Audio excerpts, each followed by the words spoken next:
Good evening, everybody, and welcome to another edition of the Sports Exchange. My name is Scott Morganroth, the Motor City Mad Mouth, along with my co-host Candace Ebling, and we welcome back Les Wolf to the program. And Les, glad to have you back on the program. Thanks for having me back. And let everybody out there in La La Land know who you represent. Unfortunately or fortunately, whichever it may be, I represent myself, Les Wolf Sports. Very good. Okay. Well, Les, there's been a lot of developments over the Pro Football Hall of Fame, and that's probably the major reason why you're on the program tonight. So what I'm going to do, Les, is I'm going to go out there and mention each of the Hall of Fame inductees and tell me if you feel that some of their memorabilia has a fair amount of value to it. Ready? Okay, not a problem. Well, sounds like a good idea. Well, I'll lead off with Troy Polamalu of the Pittsburgh Steelers. He played from 2003 to 2014 as safety, and he was actually selected on his first year on the ballot. I think he's one of the all-time greats, and he's to me, every time I think of him, I think of his hair. But he was one of the most tenacious hitters, one of the best players I've seen in a long time at his position, and he deserves to be in there on the first ballot. Okay. All right, let's go on to the next one. Isaac Bruce, L.A. St. As far as his memorabilia, of course it's going to go up now. He's going to be asked to do more shows. People are going to want to meet him, add him to their Hall of Fame items, their collection. So it's an interesting. He's the number one guy of the class, in my opinion. Well, you know, Les, you did bring up his hair, and a lot of people will always remember him for his hair. So, you know, that's how I've always known it. He does hair commercials with Patrick Mahomes. It was one on the Super Bowl. Yeah, you know, and as I'm getting older and I'm losing my hair, I feel like asking him when he gets his hair cut, just to give me whatever they have on the floor, and I could use it. That's interesting. Okay. All right. Well, our next Hall of Fame inductee is going to be Isaac Bruce of the L.A. St. Louis Rams and the San Francisco 49ers. He played from 1994 to 2009, a wideout. What are your thoughts about Isaac Bruce, a guy with two first names? Well, it's not hard to remember his name. You can say Bruce Isaac or Isaac Bruce. He was a great wide receiver. Played at a good time. And the problem, I think, in the wide receivers is there's just so many good ones that played in that era. When you look at all of the outstanding wide receivers, you just wonder why, like Isaac Bruce wasn't in sooner. Well, as I said before with Troy Polamalu, you know, his memorabilia is going to be going up because now, thank God he's alive, and he'll be able to do shows, and people are going to want to meet him because now he's a Hall of Famer. And there aren't that many guys that are in the NFL Hall of Fame now. So, unfortunately, with our losing of Willie Wood and Chris Doleman over the last few weeks, it's kind of tough to overlook that, and also the major loss of Kobe and his daughter and everybody else on that flight. It's kind of tough it's kind of nice actually to have to cheer on these new Hall of Famers, but unfortunately Kobe will not be able to see his Hall of Fame induction, but up in the sky we'll be always looking up and seeing him there. Well, you make a good point about, you know, Isaac Bruce and Troy Polamalu and, of course, Kobe. It is unfortunate that he had to pass on like he did, but I think he was eligible anyway, so there will always be no shortage of Kobe Bryant memorabilia. In fact, you know what? When Candy and I covered the Taste of the NFL out at the Diplomat Hotel in Hollywood, Florida, there were lots of different memorabilia items for Kobe Bryant, right, Candy? Yes, I'd be interested asking you, Les, how much did memorabilia go up? And I hate to say that, after his death. Unfortunately, there's always the capitalists that always look to make the most money right as soon as they pass away. I'm not a believer in that. I was offered some of his memorabilia, and I would tell anybody out there that's looking to buy any Kobe memorabilia, excuse me, and it's a great investment because he unfortunately died so young, but now's not the time to buy it. Wait a few weeks till it levels off because people ask some crazy prices for this stuff, and it's going to level off. But in my heart and in my soul, I just think he was one of the all-time greats, and Unfortunately, he's not a Knick, and he had one great thing. He used to say to Spike Lee every time he saw Spike Lee, and I got to laugh. He used to say, "You know what? The Knicks suck." So he was absolutely right. And unfortunately, the worst thing in life is to bury a child rather.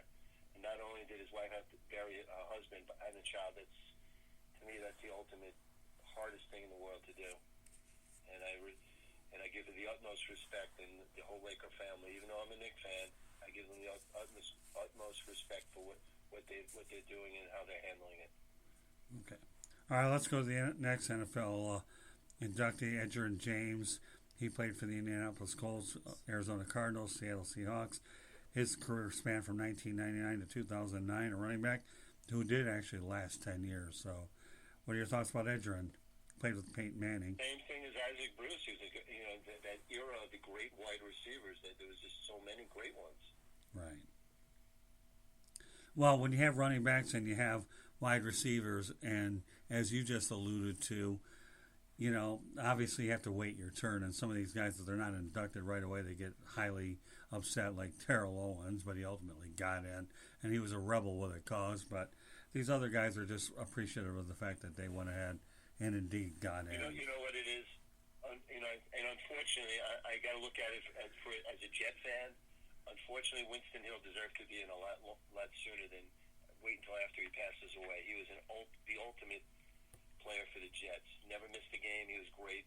On the only winning Jet team that I may ever see in my lifetime. Hopefully, I'm wrong, but he's another one that should have been in years ago. Unfortunately, in sports, sometimes when an athlete passes away is when they finally get in the Hall of Fame. I don't think that's proper. I think they should get in while they're alive, so at least they can enjoy it with their family. For example, Winston Hill and Ron Santo in baseball. I agree. Yeah, Santo definitely deserved better fate than he ended up getting. All right, two more players, and then we'll talk about a couple of coaches, and then we'll bring you back when the boxing match that you're going to promote in a few minutes, okay? Let's talk about Steve Atwater, New York Jets, safety from 1989 to 1999. He ended up getting in there on his 16th attempt. Safety. You know what? Anybody that gets in the Hall of Fame deserves to be in the Hall of Fame, but to make an athlete to wait 16 years to get in the Hall of Fame, I think is absolutely ridiculous. I think either you're a Hall of Famer from the beginning, you don't have to wait, you shouldn't be waiting 16 years. He should have been put in much sooner. As most of these guys, I think what they do is they try to get a certain amount of athletes in the Hall of Fame so the class is big enough to make people want to come, to spend their money to come to the inductions, instead of just letting the athletes each year, not doing a set amount of athletes, a set amount of votes. Just vote the guys that deserve to be in and move on for the next year. That's my opinion, at least. Well, that's fine. That's why we have you on the program, to express your opinion, so there's no problem with that. All right, and the fifth and final one that we're going to talk about before we get to a few coaches, we're going to talk about Steve Hutchinson, who played for Seattle, Minnesota, Tennessee, and he's a guard that lasted from 2001 and 2012. Unfortunately, he falls in the Winston Hill category. Guards, centers, tackles, they're like the unheard of names. But without them leading the way for the blocking and the passing, and the running, they're overlooked. And I don't think any of them should be overlooked, because without them, the quarterbacks, the running backs, the wide receivers, the coaches, and the kickers and the punters, they wouldn't be in the Hall of Fame without the offensive linemen and the defensive linemen, especially the offensive linemen. I could bet you that 90% of the people out there that follow a team don't really follow don't know who their offensive guard, their tackles, or their centers are. Okay. Well, now I got to tell you a story that occurred over the weekend as Candy and I were covering the taste of the NFL. I had the opportunity to spend time with Randall McDaniel, and you want to talk about a class act. Randall McDaniel is as good as it gets, the Hall of Famer for the Minnesota Vikings. What do you know about Randall McDaniel? He's a Hall of Famer. I've met him. He was a hell of a player, and he deserves to be in. But like I said before, a lot of these players, they're not household names based upon their positions, but they should have been in the Hall of Fame years earlier. I mean, there's another guy that I look at. He was mainly a Steeler, but the Jets had him for a while. Alan Faneca should have been put in.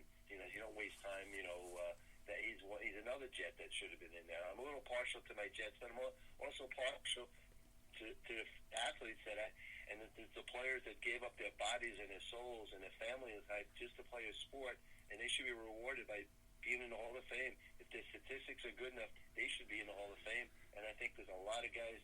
John Lynch should have been voted in. Clay Matthews. There's a lot of guys on that list that didn't get in. And the wide receivers like the Hines Wards and Reggie Waynes and Ricky Waters, those guys should have been in. I don't understand why they're not. But it's all a numbers game. It's all politics. Well, if you're partial towards your Jets, I should tell you that I spent some quality time at that event on Saturday with Freeman McNeil, and Freeman McNeil to me is one of the most unheralded running backs that I've ever seen.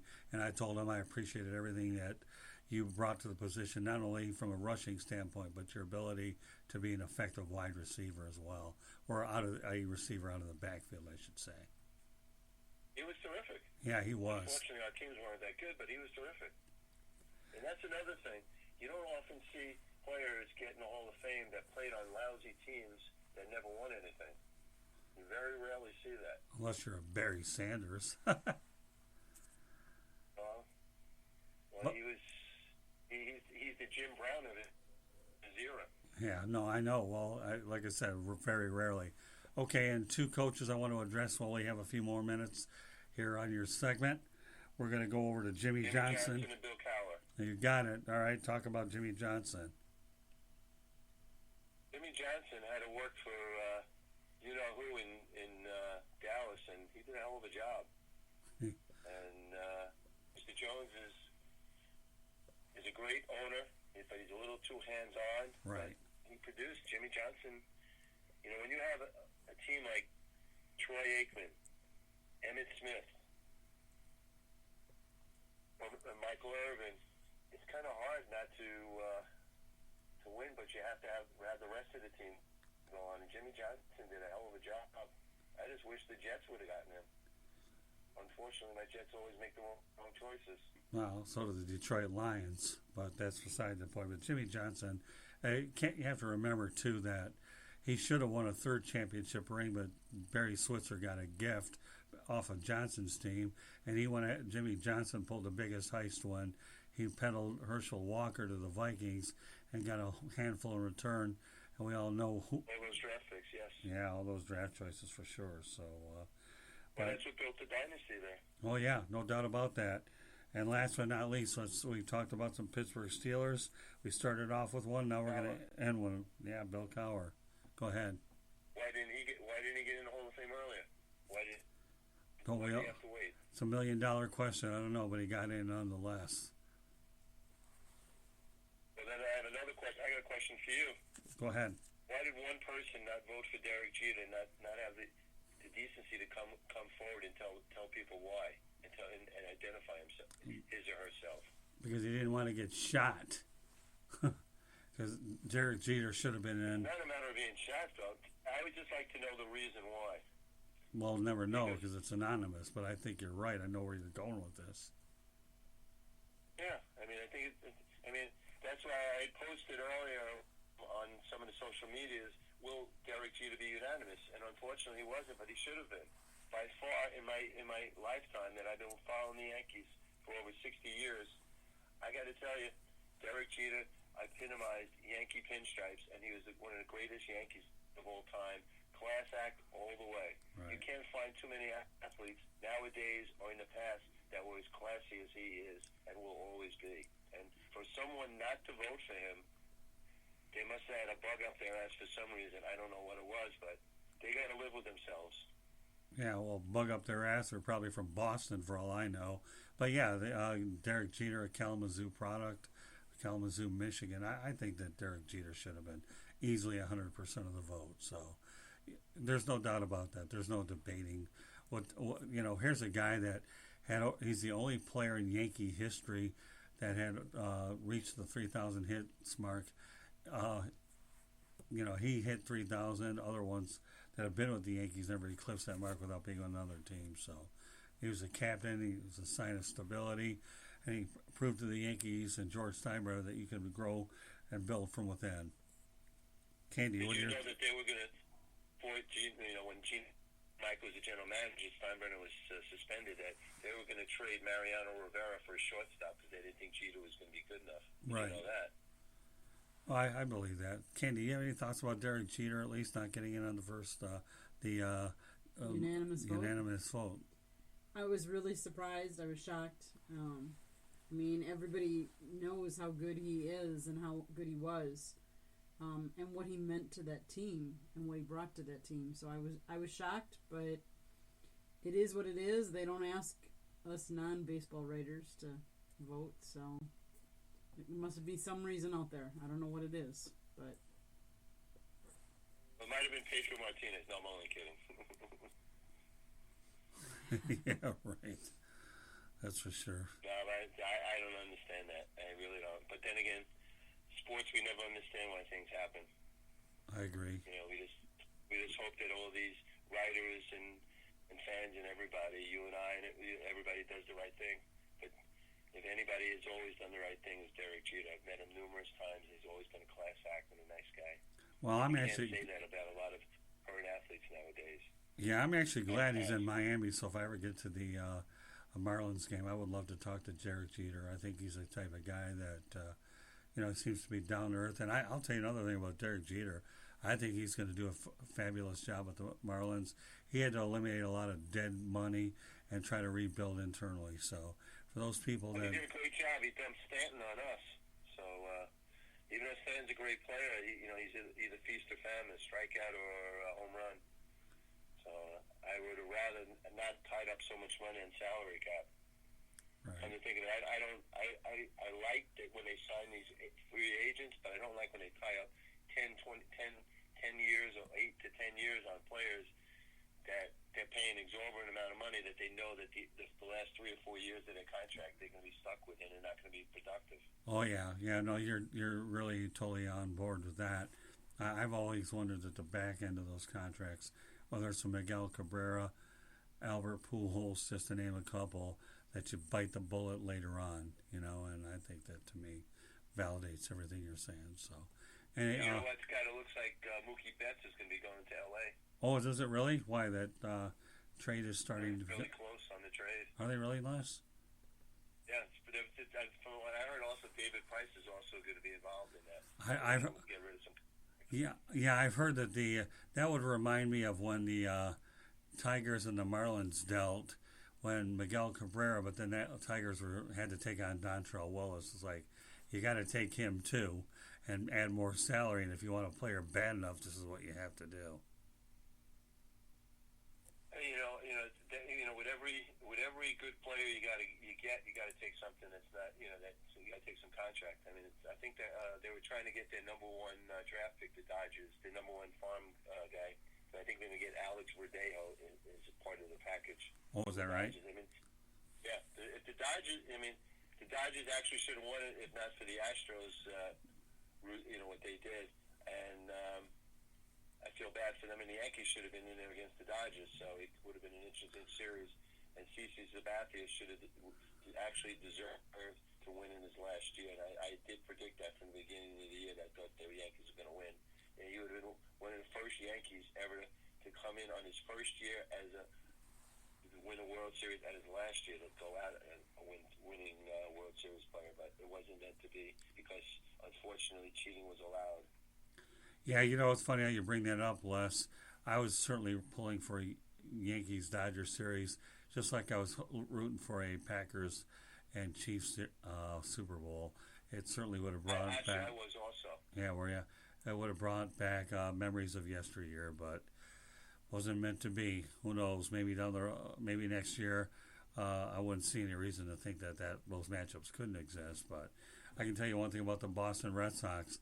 They're doing a lot of cleansing right now since they let Dave Dombrowski go, and they're headed for rebuild, the Red Sox. So I don't anticipate them being relevant. Yeah, actually, you brought up an interesting point. Dave Dombrowski got them a World Series. He signed the pitchers to crazy contracts. Why do you get rid of them in the middle of the season? That doesn't make sense. Well, they were underperforming for what the amount of money turned out to be, and he gutted their farm system to get those overpriced contracts in But place. why are you firing him in the middle of the season? You're not going to be able to change it in mid-season. Let him finish out the year. Maybe he could have made some other moves. I don't believe in firing a guy in midstream after you win. Oh, I don't either. Right. But you're talking about the Boston Red Sox, Les. Okay, so I'm not really quite sure what goes on there. I look at it. I went to a bunch of Red Sox games this year in Boston. It's a great stadium, great ballpark, and it's fun to go to games there. But I just don't think that they did him right. Oh, I agree. And I hope I'm wrong, but hopefully that the Alex Cora didn't bring his cheating ways to the Red Sox also. But we'll never know because the MLB made the deal with the players that the players can't say. The players' union can't say what actually happened. I'm sure there was a lot of players that were involved that knew all about this, and that's just a crazy situation. If I were the commissioner, even though I would have went against the players' union, I would have fired and suspended for life every player that knew about the cheating, including every manager, coach, anybody in the organization that knew of it, any team. You know, I've heard that from a lot of places, so it's interesting how you're bringing it up. Candy, what are your thoughts about that? I would agree. I mean, if you knew about the cheating and you didn't step forward, you're part of it, and you're saying it's okay, and it's not okay. So I agree. They should suspend. They should have suspended anybody that knew and didn't come forward. They should remember they suspended Joe Jackson, who was illiterate, and he won't get in the Hall of Fame. And you let the Altuves and the Correas, all these guys, they knew the pitchers were coming. No wonder why my Yankees couldn't win. The Dodgers couldn't win. I mean, you can't. It's just unfortunate we're setting wrong principles for the younger generations that cheaters prosper. I mean, it shouldn't be the Houston Astros. I mean, it should be the Houston Asterix.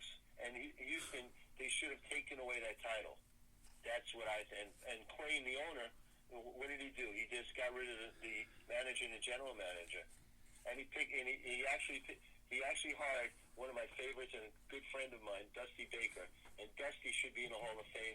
He's gotten in a situation. I hope he wins with them.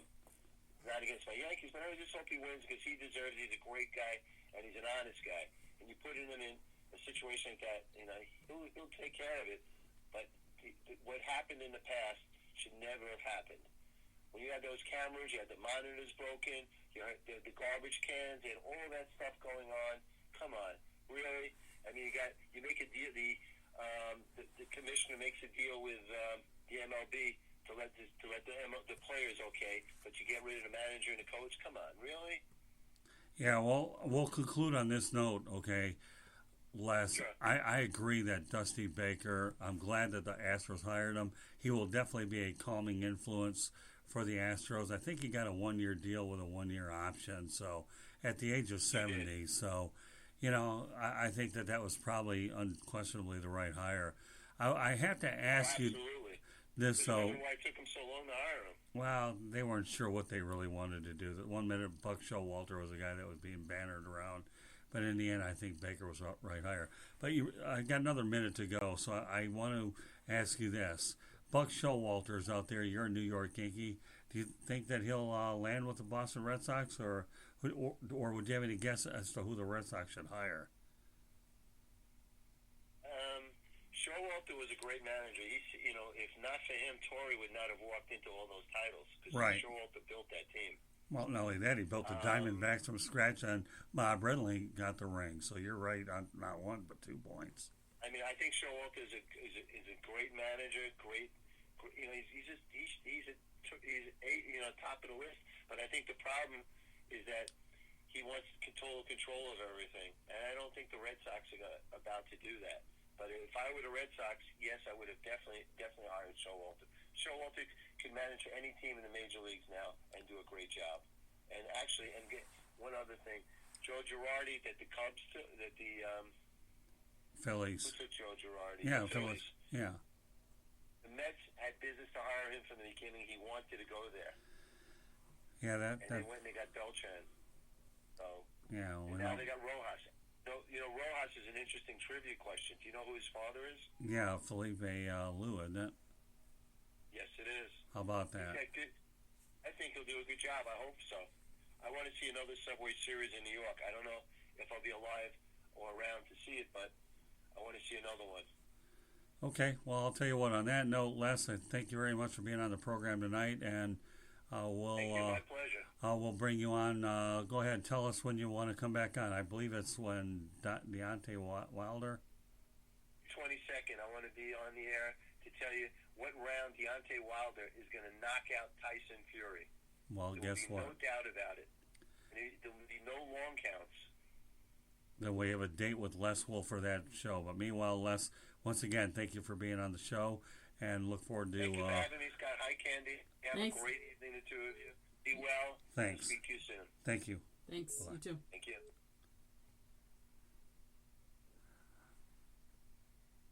Our next guest on the Sports Exchange is Charlotte Bat CEO Rick Curdy. And Rick, thanks for being on the show, Rick.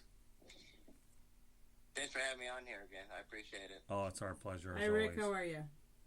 Hey, how are ya? Good. So, anyways, Rick, one of our regular features on the Sports Exchange is called Rick's Rants, and we know you're very good at it. So, get it. Go ahead. You have your opportunity to say what's on your mind. Well, I had two issues going on with the NFL, and of course the Super Bowl, as I like to call it, the overrated bowl. One of the overrated things about the overrated bowl is the halftime. I could care less who's performing, but it just amazes me how many people were so offended with J-Lo and Shakira dancing and strutting their stuff, and they were so offended and horrified what was going on. But yet, I remember when Adam Levine was there doing the halftime shirtless with tattoos, and people and women were like, "Woohoo! Take it off, Adam! Woohoo!" But then when a woman does it, it's like, "Oh, that's inappropriate. It should be more family friendly." I'm just tired of the double standards and the hypocrisy right there. It's a joke, and it's just dumb. And I think people just find something to complain about because they just want to complain. That's just how our world is today. If you win the lottery and you win $1 million, people want $2 million. It's never enough. Tell me how you really feel, Rick. Yeah, I'm sorry about that. I'm very shy, so I kind of figured that if you're shy, then Santa Claus is Jewish. It's just crazy, man. It's like people are just complaining about anything, and they were great. I think a lot of people are just haters. She's 50 years old, J-Lo. I'm not a big fan. Shakira's like 42, 43. Man, they look fantastic, and they were terrific. And I think people are just hating on them because they wish they could look that good and dance that good and be that energetic. And even I hate them, and I don't have no hate towards them. They were just terrific, and I wish people would just shut up and just leave it alone. And it was actually a great Super Bowl. Congratulations to the Chiefs for winning. Congratulations to Andy Reid for finally getting that monkey off his back. I've been one of his harshest critics and things like that, and so I'm glad it was a great Super Bowl. And another thing that I'm upset about, I wish people would stop these Tom Brady rumors of him going to the Raiders or going to the Chargers or all this stuff. He's not going anywhere, folks. He's going to stay in New England. They're going to pay him like $30 million. He'll be the highest paid quarterback, and that's all because of all the tax cuts, the big pay cuts he's been taking to help the Patriots get better. Right. He's been getting underpaid like that for years and years and years, and now finally he's a free agent, and it's like, show me the money, Bob Kraft. Where's my money right now? And so they're going to pay him all this money. People will be outraged, saying, how are you paying a 40-some-year-old man all this money? But this is just payback for all the Super Bowls and all the championships he's won and for making the Patriots one of the best dynasties in all of sports. So he's not going to the Raiders. I know he just bought a home in Las Vegas. Who cares? He probably has a home in Hawaii or, in somewhere around the world. He's not going to go to the University of Hawaii and play football, okay? So please, folks, stop the Tom Brady going to the Raiders, going to the Chargers. He's staying in New England, 1-year deal with a player option, and then he's going to go out and get ready to go to the Hall of Fame. Well, and you know what? It looks like, Rick, I just want to bring up something here while you're on our air. There's a report now that the Red Sox are ready to deal Mookie Betts and Price to the Dodgers in a blockbuster. That's waiting to happen. So why don't you give me your comments on who benefits better by the deal? The Red Sox unloading Mookie or the potential hauling prospects that they figure to get? Well, I think it'll be great for the Dodgers because the Dodgers are in that win-now mentality since Right. they've been choking for the last 3 years. And I'm a huge Dodger fan, but they've been choking. And I know the Astros cheated and all, but the Dodgers still choked. So I think this will be great for the Dodgers, probably in the short run, but probably like in the long run. I'm sure going to get a lot of draft picks. It's probably going to benefit the Red Sox in the long run. And right now, they're a mess right now with the whole, Alice Cora thing. And now they have to get a new manager and all that stuff. And so they're probably going to be started from scratch. So I think in the long run, it's going to be good for the Red Sox with all those draft picks. But if you want to win it right now, I would say the Dodgers will benefit from it in the short term. Rick, you do bring up a good point. The Dodgers definitely have choked when it's things have been online. Clayton Kershaw has not been able to shake that postseason stigma. Albeit they got to the World Series, not last year, but the year before. But when you talk about Clayton, he seems like more of a regular season pitcher than he is a postseason one. Some thoughts about that? Well, it just amazes me how he's like Jekyll and Hyde. He becomes Sandy Koufax in the regular season, and then he's Tom Niedenfuer, Donnie Moore in the playoffs. He just can't get it together. He just chokes. And it just wasn't against the Astros, against the Cardinals he did this. And every time he gets into the playoffs, I guess it's just so big for him. And a lot of people have been comparing him to Peyton Manning, saying he's like the Peyton Manning of baseball. It does great in the regular season, but during the playoffs or when it's really time for him to show up, he doesn't show up. By the way, Peyton Manning's won 2 Super Bowls, so I don't know how people could call him a joker. That's another story right there, but Right. he just can't get it together. It's just more something psychological. I think it's just all in his head right now, and I think once the playoffs is there, he just feels the pressure, and he just doesn't do very well. And Dave Roberts has been screwing up all over the place, keeping him in there. When he gave up that home run, he should have taken him out, but he kept him in there. So Dave Roberts needs to be blamed for that too. He's made a lot of boneheaded decisions the last 2 World Series they were in.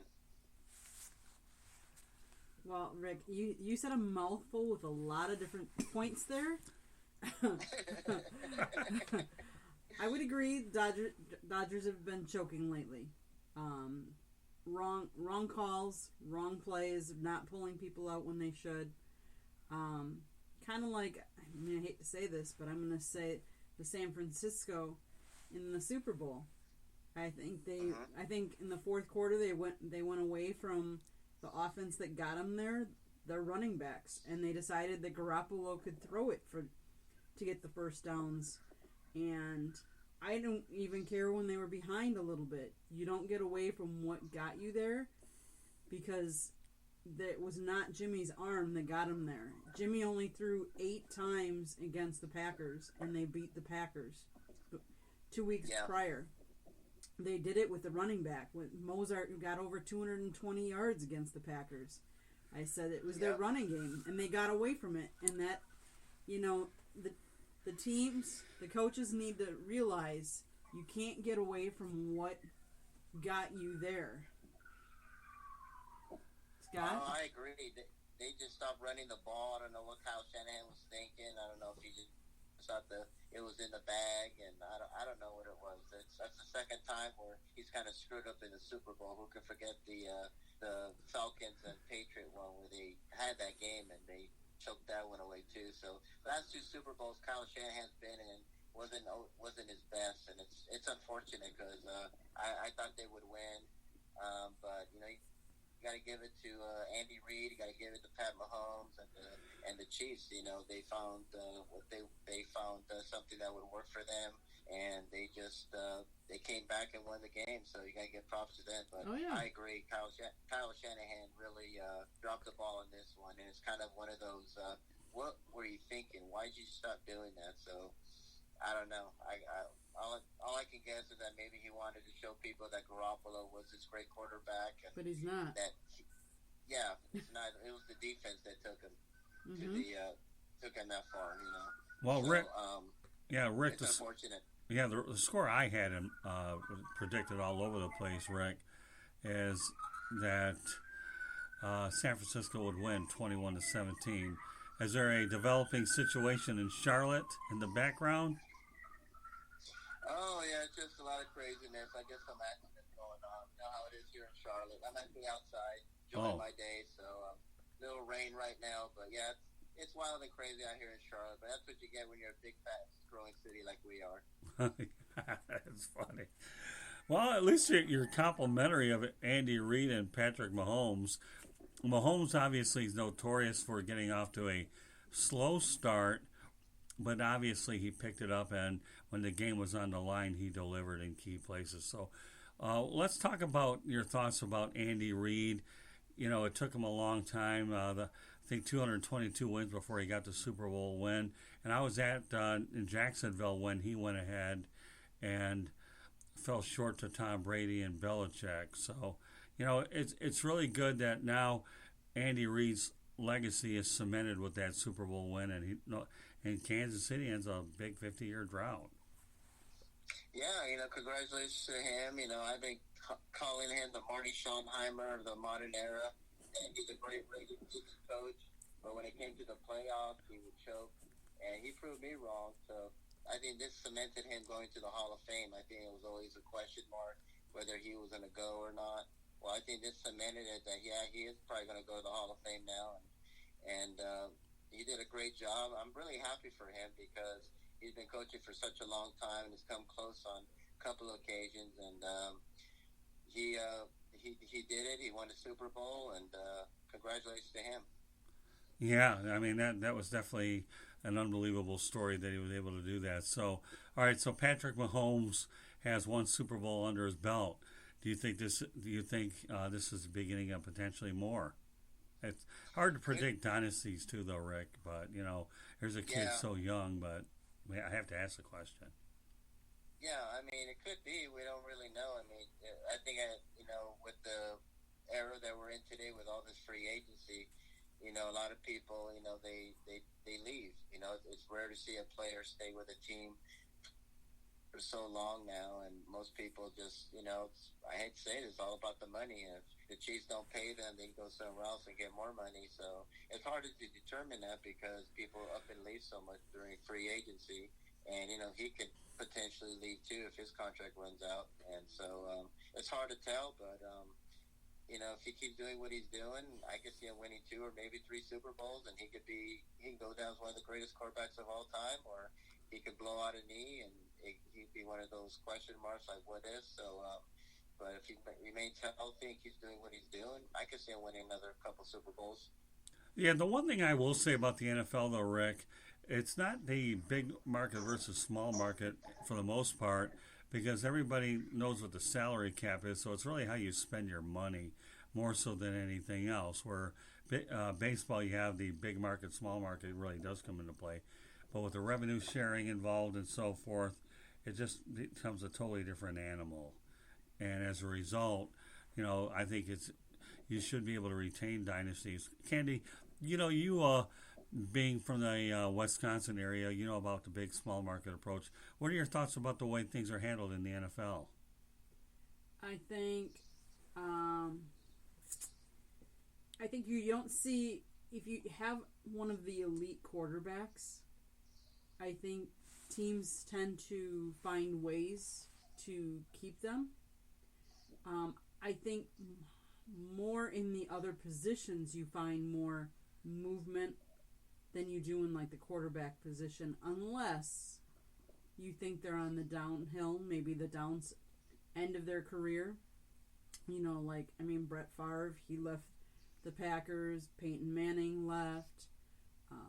Some of the big names, you see them in other uniforms, but you don't see the trade-offs like you do in baseball, where you have more of. I guess there isn't a quarterback in baseball unless you're going to say your starting pitcher maybe, or your relief pitchers, and your relief, they all move around. There isn't the same loyalty, I don't think, in baseball. I mean, yes, you had your Derek Jeter, you have a couple of them, but I think you see more movement there in all the positions, whereas I think in the NFL there's not as much. Good point. No, that's true. I mean, how many guys that you can recall, and Candy brought this up, actually start their career and end it in the same place? If I were a betting man, I would say maybe 10 to 15% tops, if you're even, and that might even be a high number, Rick. Yeah, I mean, it's hard to think of some. I mean, I could think of, like you said, Derek Jeter. I could think of Cal Ripken Jr. And now I got Alan Trammell, Whitaker, and my gut feeling is that Ryan Braun is going to be one of those start to finish guys in one place. And Ryan, albeit from his experiences with the other version of Candy, still stayed in there, but. And then, of course, again, you talk about a lot of the old-time players, like go to Milwaukee, for example, when you have Robin Yount stayed one place, Candy, the whole time. Yep. Al Kaline. I mean, we can get into a list of guys that have stayed, but I think nowadays... That's more old school. Right, yeah, they're far and few between is what they are. I mean, how many Bradys are you going to have? And the big question is, Rick, you brought this up earlier. You don't think Brady's going anyplace, but, No, I don't. They're going to give him a ton of money and say, Tom, this is for everything you've done. Thank you for sacrificing your paycheck, because I'm sure he's hurting for money. And so now he's like, show me the money, since he's a free agent. And he's just having fun, like that Twitter picture of him in the tunnel and all that stuff. I'm like, he's just having fun. He's a free agent for the first time, and he's going to test the market. He's just trying to bargain and leverage his way to get more money, and that's all it is. And more power to him. Knows that. He can do it. Might as well. Good for him. Yeah. Right. Good for him. Exactly. Well, like you mentioned, Rick, earlier, he's not giving no more hometown discounts. That stuff's all done. And like you said, he sacrificed a lot of pay cuts to surround him with weapons. And what did he get this year? All that money's given up. He didn't have any legitimate playmakers. So, so now he's figuring, you're going to make me work harder with a lot of nothing. You better go ahead and make sure that I have a bigger checkbook than I have. And you're right, Robert Kraft will give it to him. And Bill Belichick knows in the back of his mind, all egos aside, that without Brady, he doesn't have 6 pieces of jewelry. Exactly. I mean, he made the Patriots one of the best franchises in all of sports. I mean, before that, they got the Heinz kicked in the 1985 Super Bowl, and then they went to the one where the Packers won against Bill Parcells, and that was it. They don't have a long, great history of winning, and then all of a sudden, Drew Bledsoe, gets hurt, and Tom Brady comes in, and the rest is history, and he goes on one of the most successful runs in all of sports. And yeah, it wasn't for him and Belichick, the Patriots would be irrelevant. Nobody would care about them. Now they're one of the greatest franchises ever, and Brady's probably one of either him or Montana is the greatest quarterback ever. Like I said, he put them on the map. So he's been getting underpaid for a long time, and now he deserves to be the highest paid quarterback. And if we're gonna call him the GOAT, greatest of all time, he deserves to be paid like that. Otherwise, people are going to say, well, hey, he never got paid. He wasn't the highest paid. For how many years? Is he really the GOAT? So he deserves to get paid. Exactly. It's just everything he's done. Like, thank you for what you've done. And he's got about 2 years left, I think. And, I mean, if he leaves, I hope he comes to the Panthers. We need a quarterback. And I'll take a 42-year-old Tom Brady for 4,000 yards and 25 touchdowns any time of the day. Any coach would kill to have a quarterback like that. And for him, that was a down year for him. That's what makes him amazing, that he can still be that productive at 42, 43 years old. Well, we'll end it on this. I'm just curious about your thoughts about Greg Olsen leaving the Panthers. My gut feeling is he's headed for he'll be reunited with Ron Rivera out in Washington, if I were a betting man. But what's your take on that, Rick?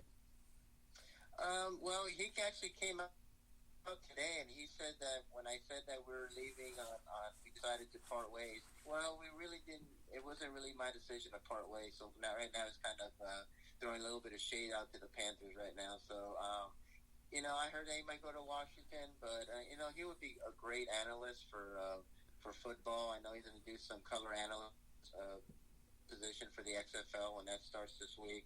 I think he's going to do about 4 or 5 games there, and the rest we don't know. He could play. I think he should just hang it up. He's been hurt a lot, and he's not getting any younger. But if he wants to go to Washington and play with Ron Rivera, that's great. And if not, I think he'd be a terrific analyst for Fox or for maybe XFL or for maybe college football. But I think that's in his future is to be an analyst, and I think he'll make a terrific one. Well, like you said, he'll have an opportunity to audition with the XFL, so that's a good thing to do is put as much tape as you can, and there's no question that he'll do exactly that. But I think that if he's going to go anywhere, I think he should go to Washington to be reunited with Ron Rivera, a guy that went ahead and appreciated everything that he was doing. So, but Rick, all I can tell you is you did a fine job tonight, and we look forward to having you on Thursday's edition of the Sports Exchange. Candy's showing us right now that Greg Olson is going to visit the Bills, the Redskins, and the Seahawks. So those are the 3 teams that he's planning to visit. So very good. I'd like to address everything we can. We'll bring you back on Thursday's night's edition of the Sports Exchange. But once again, Rick, you did a great job. Anything you want to promote in particular at all? I know, Rick, you are the CEO for the Charlotte Bats, but go ahead. You got another 30 seconds to get it out there. Yeah, if anyone's interested in following us, we're at charlottebats.com, www.charlottebats.com. You have any questions or want to chew me out about my little rants, that's fine with me. I don't care. And just my email is charlottebasbaseball@gmail.com, and love to hear everyone's feedback, positive or negative. That's what it's all about, Rick. It's about building the brand, and we're glad that you're out here. I enjoy your rants. I realize it's comical entertainment, so everybody needs to find somebody to rant, and you're a lot nicer. Well, there were times when I was working with Peter Ween, when I ranted, you could go ahead and break an eardrum, but I think I prefer to go ahead and keep them a little bit lower so we don't turn off our listeners and state your point below. But you have a very dry sense of humor when you do it, so that's okay. And I'm very shy. Hardly. I'll be shy next time. Yeah, right, I'm sure. I'll hold my breath, but I don't know. Think of a couple of good rants when we do this again in 48 hours. Okay, Rick? Sounds great. Thank you, guys. All right, thanks for being on Rick. the show. Thank you. Right. Thank you. Good night. Thank you. Bye. So what are your thoughts, Candy? Rick Curdy said a mouthful. He said a whole lot. I guess I'm one of differing opinions on the Super Bowl halftime. I do think it is a national stage, national audience, kids of all ages. It's not necessarily something that I would think as if I were a parent, and I'm not, but if I were, I wouldn't think I would have to censor. And I think some of their moves, and I'm not saying that previous Super Bowl halftimes wouldn't be the same, but I think it's about music, and not about how skimpy can we dress, or can we take this shirt off, or can we take that shirt off, or are we exposing this, or are we exposing that. That's not the time or the place, but that's my personal opinion. Well, let me tell you, Candy, for a guy that's covered 4 Super Bowls, games per se, you know what I loved about the Super Bowl halftime show? What? I didn't have to watch it because I went out there talking to my colleagues in the back, getting something to drink, and then hanging out and taking a little bit of a break. Because when you're covering the Super Bowl, you got deadlines and the intense pressure that you have. It's so high, it's ridiculous. So, but again, I'm working the game. You get so engrossed in it. You know how it is, Candy. You get so engrossed in what you're doing, and as a result, you don't forget about the stuff. So I really get tuned out of these things, and even when we're watching it somewhere else, I just zone out. I really don't care. It doesn't mean anything to me. I guess it's just been always, from my standpoint of view, because I haven't actually been there or Right. a part of, and I've always been a fan of the game, that it was always important, and it's always interesting how it brings up such difference of opinions as well. I mean, picking what kind of music, what should we be doing? Country? Should we be doing rock? Should we have pop? And it's just interesting how it brings out so many opinions, and it's because it's the one game that most everybody watches. If you're gonna watch it, you're gonna have the fans that aren't fans watching that one game, that one halftime show. Okay, so my question to you is this, Candy. Okay, you talk about the halftime show, but what do you think about the quality of artists that they bring in for the national anthem? I think it's improved lately, although I've seen people out there putting out there. I think the greatest national anthem was sung by Whitney Houston. Yeah, everybody's saying the late that. Whitney Houston. Oh yeah.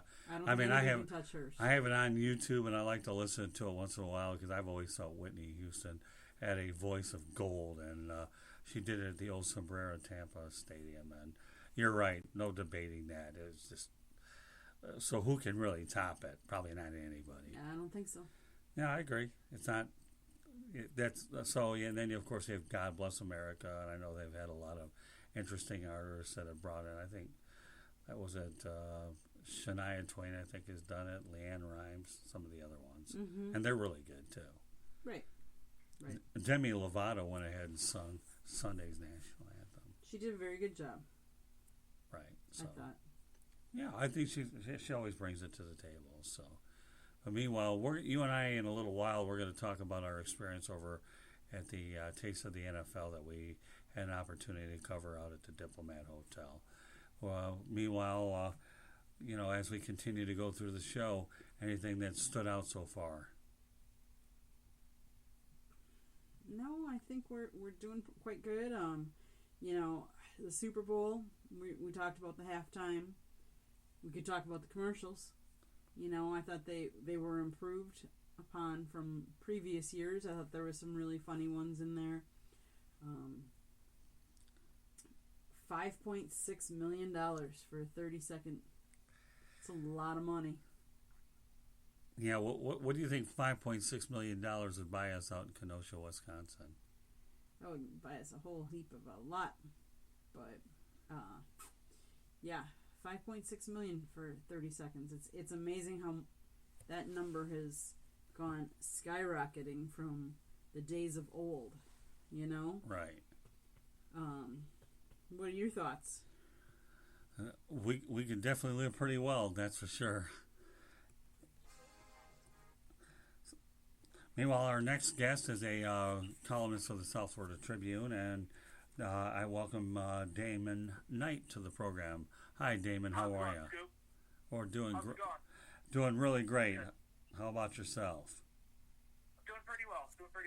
So I want you to go ahead and let our listeners know what you wrote about recently. Yeah. So I wrote about Patrick Mahomes, winning the Super Bowl MVP, and he's expected to cash in big this year.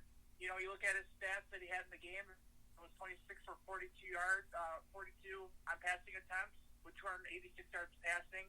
He had 3 touchdowns. 2 of them were passing, 1 was rushing, and he had 2 picks.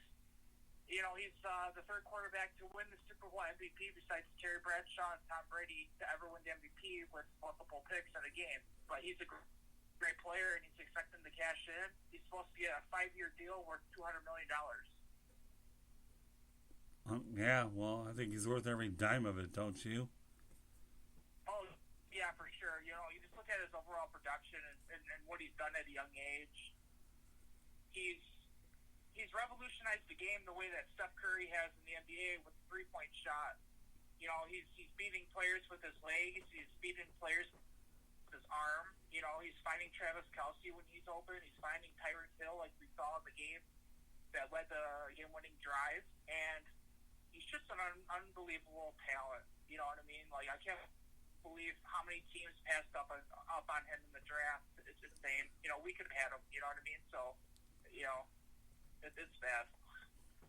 So. Well, I don't want to get into a Lions obituary, how many players Yeah. they could have had. Yeah. You guys have a quarterback, though. It's the Bears fans that should Yeah. be really reeling. I mean, they got Trubinsky, and look, they could have had Mahomes. Yeah, that's true. Yes. Yeah, exactly. That's a great point. And, that's a different looking team. They got the defense, too, as well as Khalil Mack, So, And let's also yeah, he's face just it, an unbelievable talent. Mahomes could have actually been a baseball player. His dad was a professional baseball player. Yeah, and the Tigers Yeah. drafted Yeah. him. Mm-hmm. Yep. So, well, it's looking like he made the right decision now, after Sunday night's game. I'd agree with that. I don't know. I think that helped. I think he made the right decision long before Sunday night's game. All Sunday night's Yeah. game was give him a piece of jewelry that a lot of Few people have. That's true, including Dan Marino. And Dan Marino, few people don't realize, got to a Super Bowl in his second year. Everybody thought Dan would get to a lot more, but that was the only Super Bowl he ever played in. So, when you get there early, you think you're going to be able to get there right away, and sometimes those opportunities just don't come along. Yeah, it's unfortunate. Dan Marino's such a great talent, too, or was, and he didn't win one. And thank God that Patrick Mahomes did. I'm going to look for other players to win Super Bowls as well. Look at Lamar Jackson. I hope he wins one at least. And Phillip Rivers, too. I'm not really big on Phillip Rivers, but he needs one. But, I'm excited for Andy Reid as a coach. He's sixth all-time winningest coach in NFL history, and he finally got his ring, and so it's rightfully deserving. That's a good story, too. Andy Reid, Yeah. 222 wins, and it just so happens his last one came down in Miami against a team like the 49ers, who many people predicted would win the game, myself included. But it just goes to show you that even though Patrick Mahomes didn't get off to that good of a start, people have to realize that games are 60 minutes. Okay? Yes.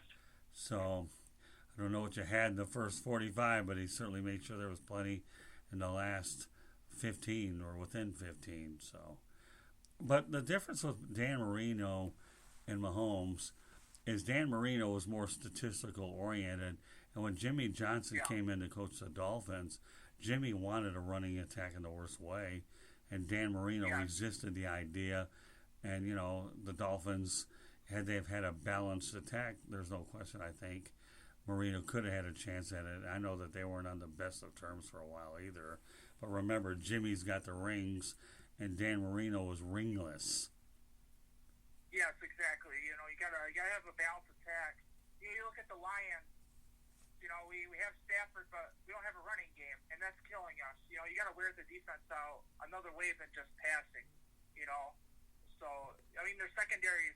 Secondaries might be worn out, but the middle linebackers and the defensive linemen, man, that's never going to get worn down if you're not running the football. Well, Tyrann Matthew said, thank God they stopped running the football because they would have ended up losing, in that game. Yeah, the Lions over the years, they haven't had a good running attack, but it's not like they haven't tried to draft good running backs. Javid Best, a lot of people thought would be pretty good. Amir Abdullah came out of Nebraska, and one would have thought he could have been pretty good. And I'm sure there's probably a few other names that I could mention, but Reggie Bush. Reggie Bush, there you go. Thank you. So when they certainly have tried to get good runners, it just hasn't worked out. It's not like Barry Sanders grow on trees if they don't. Oh yeah, there's nobody gonna. Nobody's ever going to be Barry Sanders. Barry Sanders was just a special talent. I watched what he did in highlights, and I'm like, I've never seen that before in my life. What was neat? I don't know that anybody that can do jukes like that and just break tackles. I don't know anybody that can do that. Yeah, for me, it was great to have an opportunity to hang out with Barry when he was in Miami last week. So, yeah, it was neat. But Barry Sanders had a business-like approach like no other. And that being that I'll just hand the football off to the official, pretend they haven't been there at all, and go on to the next one. And if the Lions did not employ a fullback, he probably would have gotten a few more touchdowns. But Barry Sanders, to me, is the most unselfish player on the planet. He really is. He didn't care. Made it to the Hall of Fame. Oh, yeah. So now he's fourth behind Frank Gore, and Frank Gore, to his credit, has had so many injuries but still been able to stay in there. But Barry doesn't really care. He'll always be in the top five. Oh yeah. So I watched him earlier in his career with San Francisco, and he was really, really dominant, man. Like, he was so fun to watch. And few people realize, though, that with Frank Gore, he had injury problems coming out of the University of Miami, knee surgeries, I believe, on both of them. But, you talk about conditioning and determination. Frank Gore, to me, unquestionably has persevered through a lot of problems. Candy, what are your thoughts about some of these running backs? I know we talked about Barry Sanders as a guy that the Packers saw an awful lot. We did. That's a position that my Packers haven't solved completely. We've had some okay, but I'd never say we haven't in recent years had an elite running back. Yeah, Aaron Jones is pretty good. He is. I'm not gonna say. Because obviously we went more to the run this year than we have in past years, and whether that hurt us or helped us, I think we had a new coach this year, and I think first-time coaches, sometimes especially when you have an Aaron Rodgers who's used to throwing the ball, used to passing, pass first, then run, use the run to just set up the passing, but overall more yards passing more plays, attempts passing than running, and this year it was the opposite. And so learning a new offense when you're used to a different offense takes some growing pains, especially when you don't have a lot of weapons on the wide receiver side and you have a lot of young guys coming in. Yeah, there's no question, Candy, you're right, that there was an acclimation period with Rodgers working with LaFleur's system. Yet, despite the fact that they won ugly a lot and got to a 13-3 record, it makes me often wonder, Damon, that if the Packers had played the 49ers at Lambeau Field, you often wonder how that would have turned out. We'll never know. But Lambeau Field during that time of the year, well, it's not kind to a lot of teams that are from warm or cold weather climates. And the Packers had a hard time going to the West Coast this year. Yeah. They laid eggs in both of the previous games. Not that they didn't do okay against the 49ers, but they had to wake up. The first half they didn't do well, so then they had to try and make it all up in the second half. Well, what did them in, Candy, a good point, is when they went to Los Angeles and lost to the Chargers. I think that was more of a devastating loss because when you look at that being the game that could have had the NFC Championship game up in Wisconsin. Well, they lost to the 49ers earlier in the year too. Yeah, but give them that win against the Chargers, and then all of a sudden you're having a 2-loss team. But we'll never know. But that's a good point. Very good point. So, all right, I know you wanted to talk for about a minute or two about Kobe Bryant. So, Damon, go ahead and say your piece. I know you weren't crazy about talking a lot, but a little bit. Yeah, so I was at my grandma's house, and I just woke up, and my buddy Steven texted me. He's like, hey, man, Kobe Bryant just died, and I was shocked. I immediately looked up on Google, did Kobe Bryant die? Because, generally throughout, news of, celebrities dying, it's a hoax most of the time. And it wasn't a hoax, and it was very sad. And then about the time I got to Highland House, I heard that one of his daughters was with him, and I felt even more bad about it, because 13 years old, man, that's too young to die. That's not even a life. You can't even say I lived the full life. And, it's very sad, and it touched a lot of people, and it's amazing. Even throughout, not just the NBA, but the NHL, the NFL, every sport in the world, soccer. I saw Neymar, go to the right side of the soccer field and just do a 24 and, prayer to God, and, it was very sad. So, very touching. He's a very, very good person. Yeah, it was unfortunate. We've talked a lot about the Bryant tragedy, and say we can belabor it until our heart's content, but there was pilot error there, and that pilot had no business flying in bad weather. There's no way. I think it's unfortunate you can't bring Bryant, his daughter, or any of the families back, but unfortunately, Yep. That's how the events turn, and now I don't think the sports landscape will ever be the same without Kobe. But you know what? When you're flying in bad weather conditions in the LA area, especially when you can't, there's there's fog, then you shouldn't be doing it. Yeah, and they grounded all planes too, which was kind of sketchy because it's like, as a professional pilot, you should know that like there should be a regulation where like, oh, they're grounding all aircrafts. I wonder why. They ground the plane. That never would have happened, but they did a really good job of like kind of involving the other families that were in it, not just Kobe Bryant. You know what I mean? Because of his spotlight, they did a really good job. And I like what Charles Barkley said about, the media needs to do a better job of mentioning the other families because they were involved in this too, and that really stood out to me. That shows me that he has heart and that he has a conscience. You know what I mean? He's not just a former professional basketball player with no mind of his own. So, that was very touching. So Damon, I have to. I just read online that we were talking earlier with Les, and Les is a sports memorabilia guy, and there is actually an auction going on. It's a sports memorabilia auction listed on Golden Auction.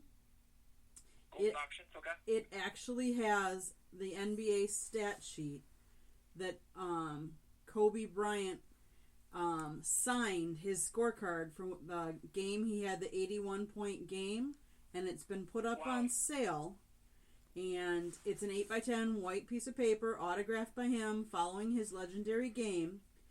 And it's listed that 100% of the buyer's premium for the sale will go towards the Mamba on 3 Fund, which was a charity set up by Mamba Sports Foundation in hopes of providing relief to the families of the victims involved in the crash. So that's really cool, and they say it's going to be up for the next 18 days. So I hope they make big money for the but it's a great foundation. I mean, I'm glad to see that they put that up, and it's going to go to the victims of the families. That's great. That's awesome. It's really good to hear. Yeah, there's no doubt about it. Yes. I mean, our hearts and condolences go out to Kobe Bryant and his daughter and the rest of the families. Can't say it enough, but you know what? You're one of the few people that hasn't had an opportunity to address Kobe, so I want to make sure you had that opportunity tonight here on the Sports Exchange. So David, tell the listeners really quickly what you're planning to write on next. Any ideas that are coming off the top of your head? Any ideas? I might do something on the NBA trade deadline. I've been hearing a lot of rumors about the Pistons, being sellers. I've heard Andre Drummond's name come up repeatedly over the past few weeks. Luke Kennard's name just got mentioned last night in a deal with the Suns. We're supposed to get Jabon Carter and Okabe. Okabe is a France player from, he's 20 years old from the Suns. And they don't get much playing time. They average like 4 points a game. That's kind of scary. I don't know if we're going to get good players in return. But, yeah, definitely something towards that area, of sports. Well, then, you know what, Damon, we'll look forward to reading it when it comes on. But meanwhile, I want to thank you for being on the Sports Exchange. Candy, what do you want to add? Thank you. I want to add where you can find Damon's writing. Go ahead. www.southfloridatribune.com. And what's your Twitter handle, Damon? Capital D Damon, capital KK, N199300409. Perfect. Yeah. Look for him there. Yeah. Look for his article he just wrote, and he'll have his next one up shortly. Watch out for details. There you go, Damon. Thank you, guys. You got a great publicist in Candy. I'm telling you, she's the best. Thank you. All right. Well, she's a very hard worker. Yep. Well, all right. We'll keep up the good work, and we'll be ready to go Thursday. Okay, Damon? Thank you, Scoop. Thank you, Candy. It's always a pleasure. All right. You're welcome. Bye-bye. Yeah. Bye. All right. Candy, while we have a moment, I do want to, you had your first Super Bowl event with the Taste in the NFL, so I was more happy for you that you had before Bill Winters comes on the program. So tell the audience out there how nice it was for you, since there was some familiar green and gold in that environment over at the Diplomat Hotel. So first, let me explain to everybody a little bit what this was. The Taste of the NFL event was a fundraiser that the NFL co-sponsors and puts on to raise money to feed children. So what they do is they charge an admission fee, and they have every team is represented. They have their own booth. They have a chef and the chef's helpers, and they cook a signature dish that they cook for everybody. And then they also have a former representative of that NFL team, usually a player. You never know what era the player is going to be from until you're there.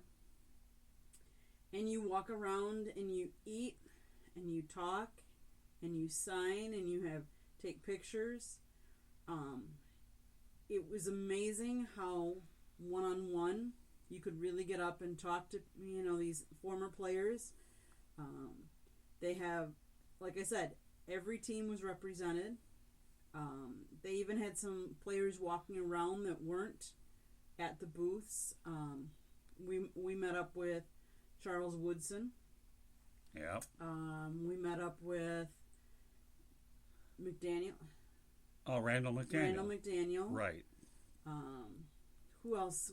Well, a couple of that stand out for you are Donnie Anderson of the Green Bay Packers and Willie Buchanan. So that's where I wanted to make sure that you had an opportunity to meet them as well. So it was good for you. I mean, you had some really good players. And they had a great auction. I'm not sure what the final numbers have come in, how much they made, but they were auctioning off lots of artwork, lots of signed helmets, even some jerseys. They had a Mahomes jersey. They had paintings of like Kobe. Right. They had all kinds of great memorabilia. It was a really fun evening. Yeah, and I'll tell you what, I've attended a lot of Super Bowl functions, and I had to really admit that this was undoubtedly one of the more enjoyable ones I've had. And I've gone to a lot of different events, so I'm glad that you get a chance to go ahead and meet some Packer heroes for you, on your first go-around. It was a really fun event, and I'll be writing a story here on the South Florida Tribune about my experiences there. There were some notable Miami Dolphins that were there as well. Kim Bocamper, John Offerdahl was there, Dick Anderson, and Mercury Morris. So those are the ones that I'll probably be highlighting in the story that hopefully I'll have up pretty quick. So, of course, I had a couple of former Lions, Curly Culp, and then Bubba Baker, who made me go ahead and hold a Cleveland Browns hat. Oh, that was tough. I know that was painful for you, and I think we actually have a picture of that. Yeah, we'll be putting that on the Tribune website. So, but meanwhile, I think it's really neat when we have a lot of versatility of what we're doing. And we want to welcome to the Sports Exchange former New York Giants offensive lineman Bill Winters. And Bill, thanks for being on the Sports Exchange. Glad to be here, Scott. How are you tonight? I'm doing great, thank you. Hi, Bill. Good. Hi, Candy. How are you? I'm good, and you? Just fine.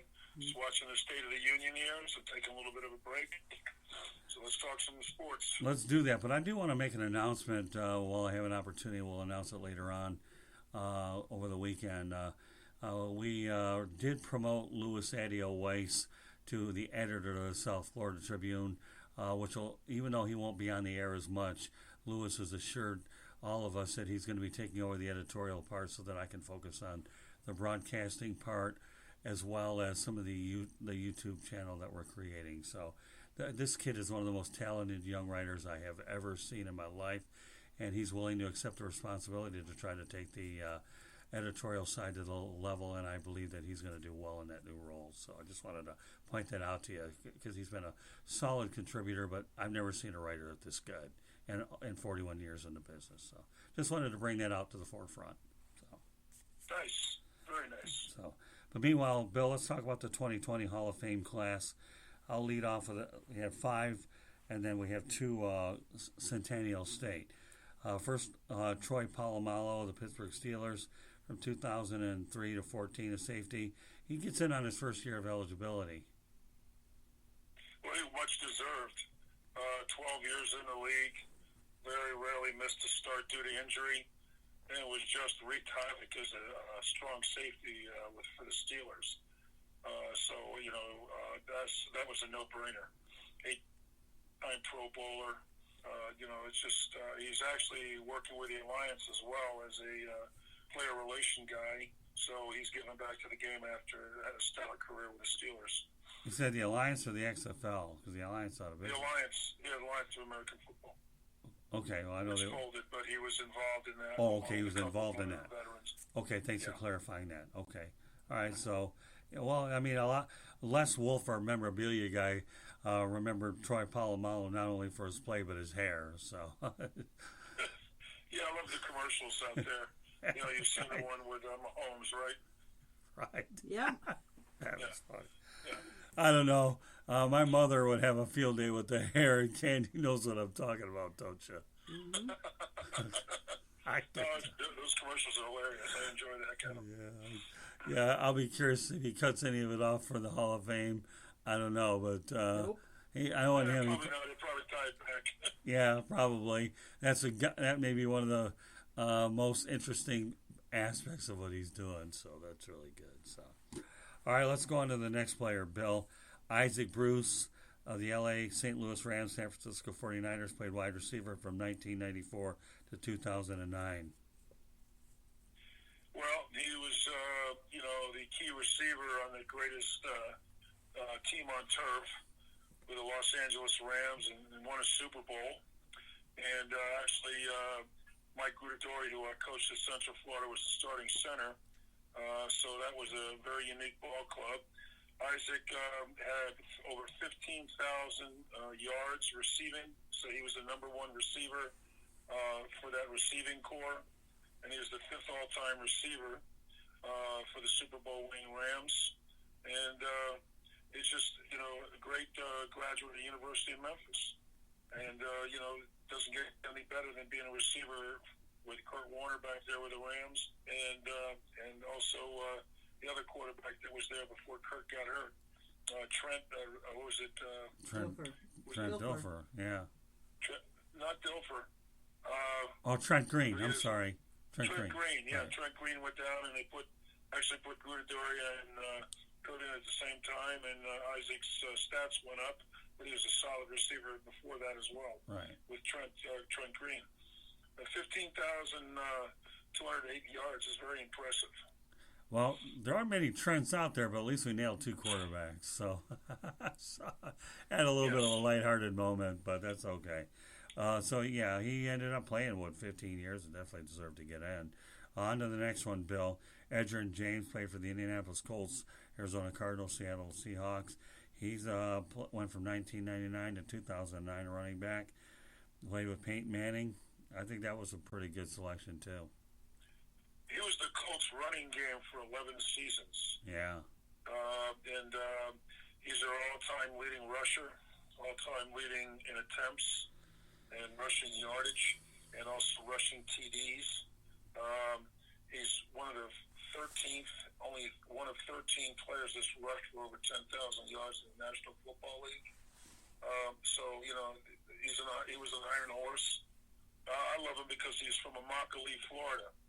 And Immokalee is this little town in Central Florida, and they turn out football players. And those kids, that's all they have there. They don't have much.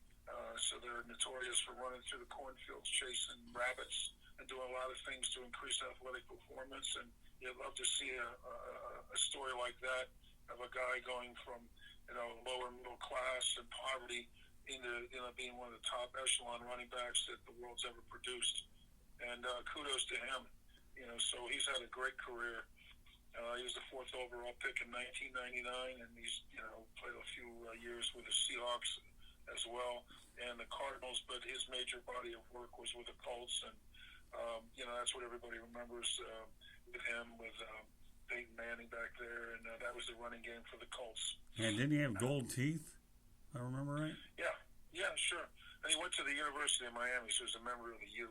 Right. So you understand back then, the U had the ball players, and he was just one of the many that came out of the U and made their mark in the National Football League. Yeah. So just a stellar career. Yeah, and they were producing some good running backs in the day. I know Alonzo Highsmith came out of there. I remember, what was it? Willis McGahee, I think, came out of there.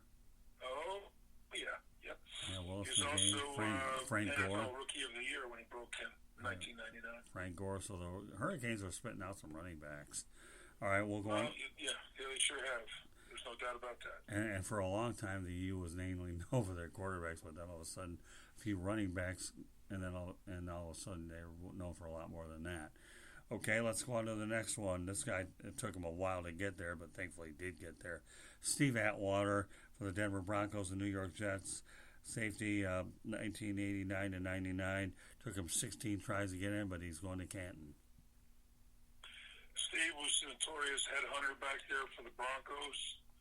I got to know him a little bit when I went to the National Football League Players Association convention down in Miami.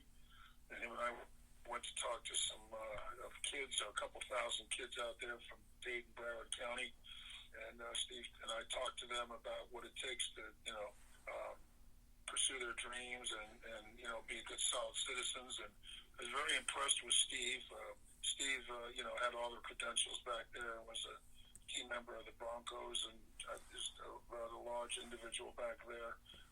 And the key to their defense and why the Broncos had such, great defensive teams because they had players like Steve Atwater. So I was really happy for him to get in, much deserved. Yeah, even though it took him 16 years to get there, better late than never, as they say. At least he was alive, too, so. All right, and the final player was Steve Hutchinson of Seattle, Minnesota, Tennessee, 2001-2012, guard. Well, I'm partial to the lineman. Another one over there was Jimbo Covert, but, we'll talk about Steve first. 12 seasons in the National Football League. He started at Michigan as a freshman, played started at Michigan for 4 years, was a converted defensive tackle. And they wound up making him an offensive lineman. He played the guard position. I'm sure he could play tackle in the center if he had to, but he's primarily a guard.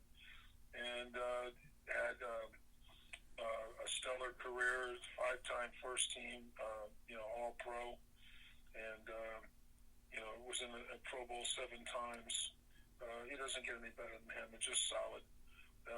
Rarely missed a start too. So that's what you're looking for in offensive lineman. And Steve's probably the milestone for what all offensive linemen aspire to. Also from Coral Springs, Florida. You're in that neck of the woods. Oh yeah, that's for sure. Yeah. So that's South Florida. Kudos to him and the career he's had. And, he played for the Vikings and the Titans and also the Seahawks. So, it was an impressive career for 12 seasons. He's also one of 12 offensive linemen in the modern era that have been named first team All-Pro 5 times and once went 44 consecutive games without having a penalty called on him that was accepted. Yes. Pretty impressive. I would say Kenny's pretty good at his craft. Yes, he was. And Bill, it looks like Candy's getting better at her craft. Well, I like her because she likes linemen. The unsung heroes. Wow. Hey, you got to have a good offensive line because if you don't, you're not going anywhere. You're not opening holes for your running backs, and you're not protecting your quarterback. Unless you're a Barry Sanders and you break ankles, but those don't come very often. Once every century, so it seems. A little interesting stat, just so you know how important the offensive line is. All 4 teams that were in the finals were all the top rushing teams in the National Football League. Mm-hmm. So what does that tell you? Yep. Good offensive linemen, blocking, making holes for those guys. Yep, and a lot of times these guys are converted defensive tackles, and they get turned into linemen. I've seen that happen in the National Football League. In fact, I played ball with the Portland Breakers with a guy that went on to play 8 years. That was a defensive tackle at the University of Kansas. Broderick Thompson, they converted him to offensive lineman because you can't teach size. But he was able to turn himself into a pretty good lineman. And Steve Hutchinson was another one that did that. Wound up being a 4-year starter at the University of Michigan, and with Lloyd Carr, and then just had a solid career and turned into a tremendous technician. That's impressive that you play 44 games without a penalty or a holding call, because that's so subjective with the referees these days. But that just goes to show you that if you're really good with your craft and you're an intelligent guy, you can be a real asset to your team. And those guys are really, really hard to find. You got your edge rushers, that can rush the quarterback. Well, you've got a handful of guys that can play like Steve and Jimbo Covert, and God doesn't make too many of them. Well, Bill, when I first heard about Hutchinson getting in the Hall of Fame, I was talking to Charles Woodson, and he let me know about it. How do you like that over on Saturday? I know Charles. Charles doesn't give out, kudos to people too much.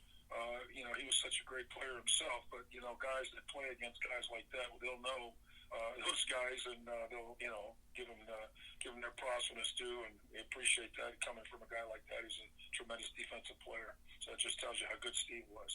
Oh yeah, I'm sure he would say the same thing about Jimbo Covert too. I'm sure he would. All right, so to the Hall of Fame as well. So let's talk about the two coaches that made it this year. Obviously, rightfully so, Jimmy Johnson, who won a couple Super Bowls and should have won 3 with the Dallas Cowboys before that ring was given to Barry Switzer.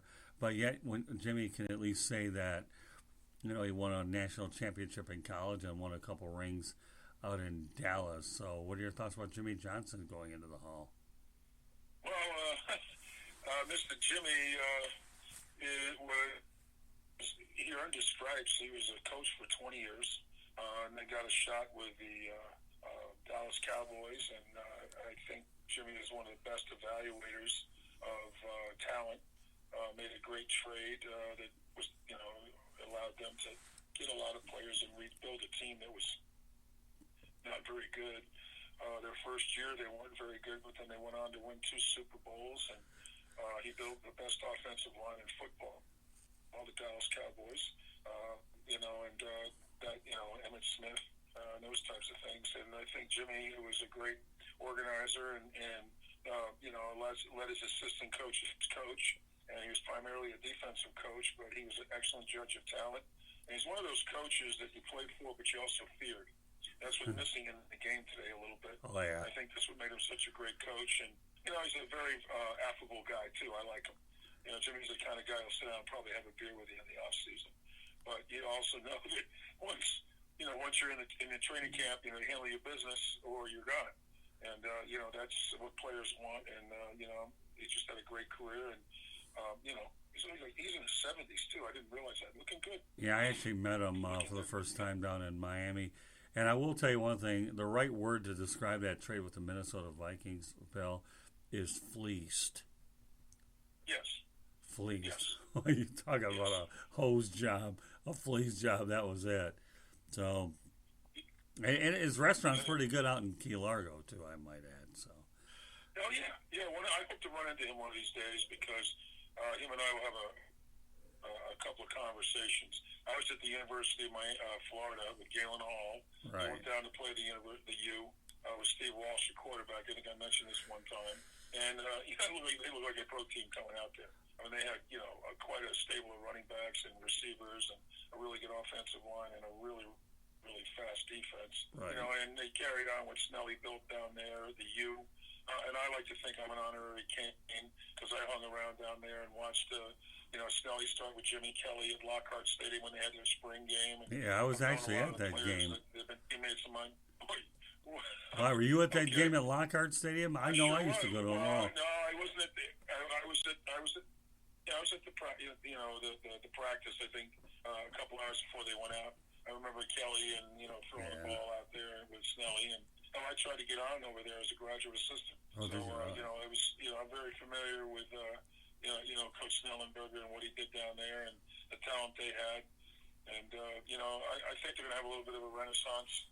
They've got a kid coming in at quarterback that was here at Houston, the Eric King. He's coming down there to play quarterback for the University of Miami, so I think they're gonna do some things on offense that maybe have a more of a running quarterback because I think they're adjusting to, kind of Lamar Jackson type offense where they used to throw the ball a lot under Rick and Jimmy Johnson, all that kind of thing. I think they're going to take advantage of some of the great athletes that are down there that are in South Florida, get them to come play quarterback at the University of Miami.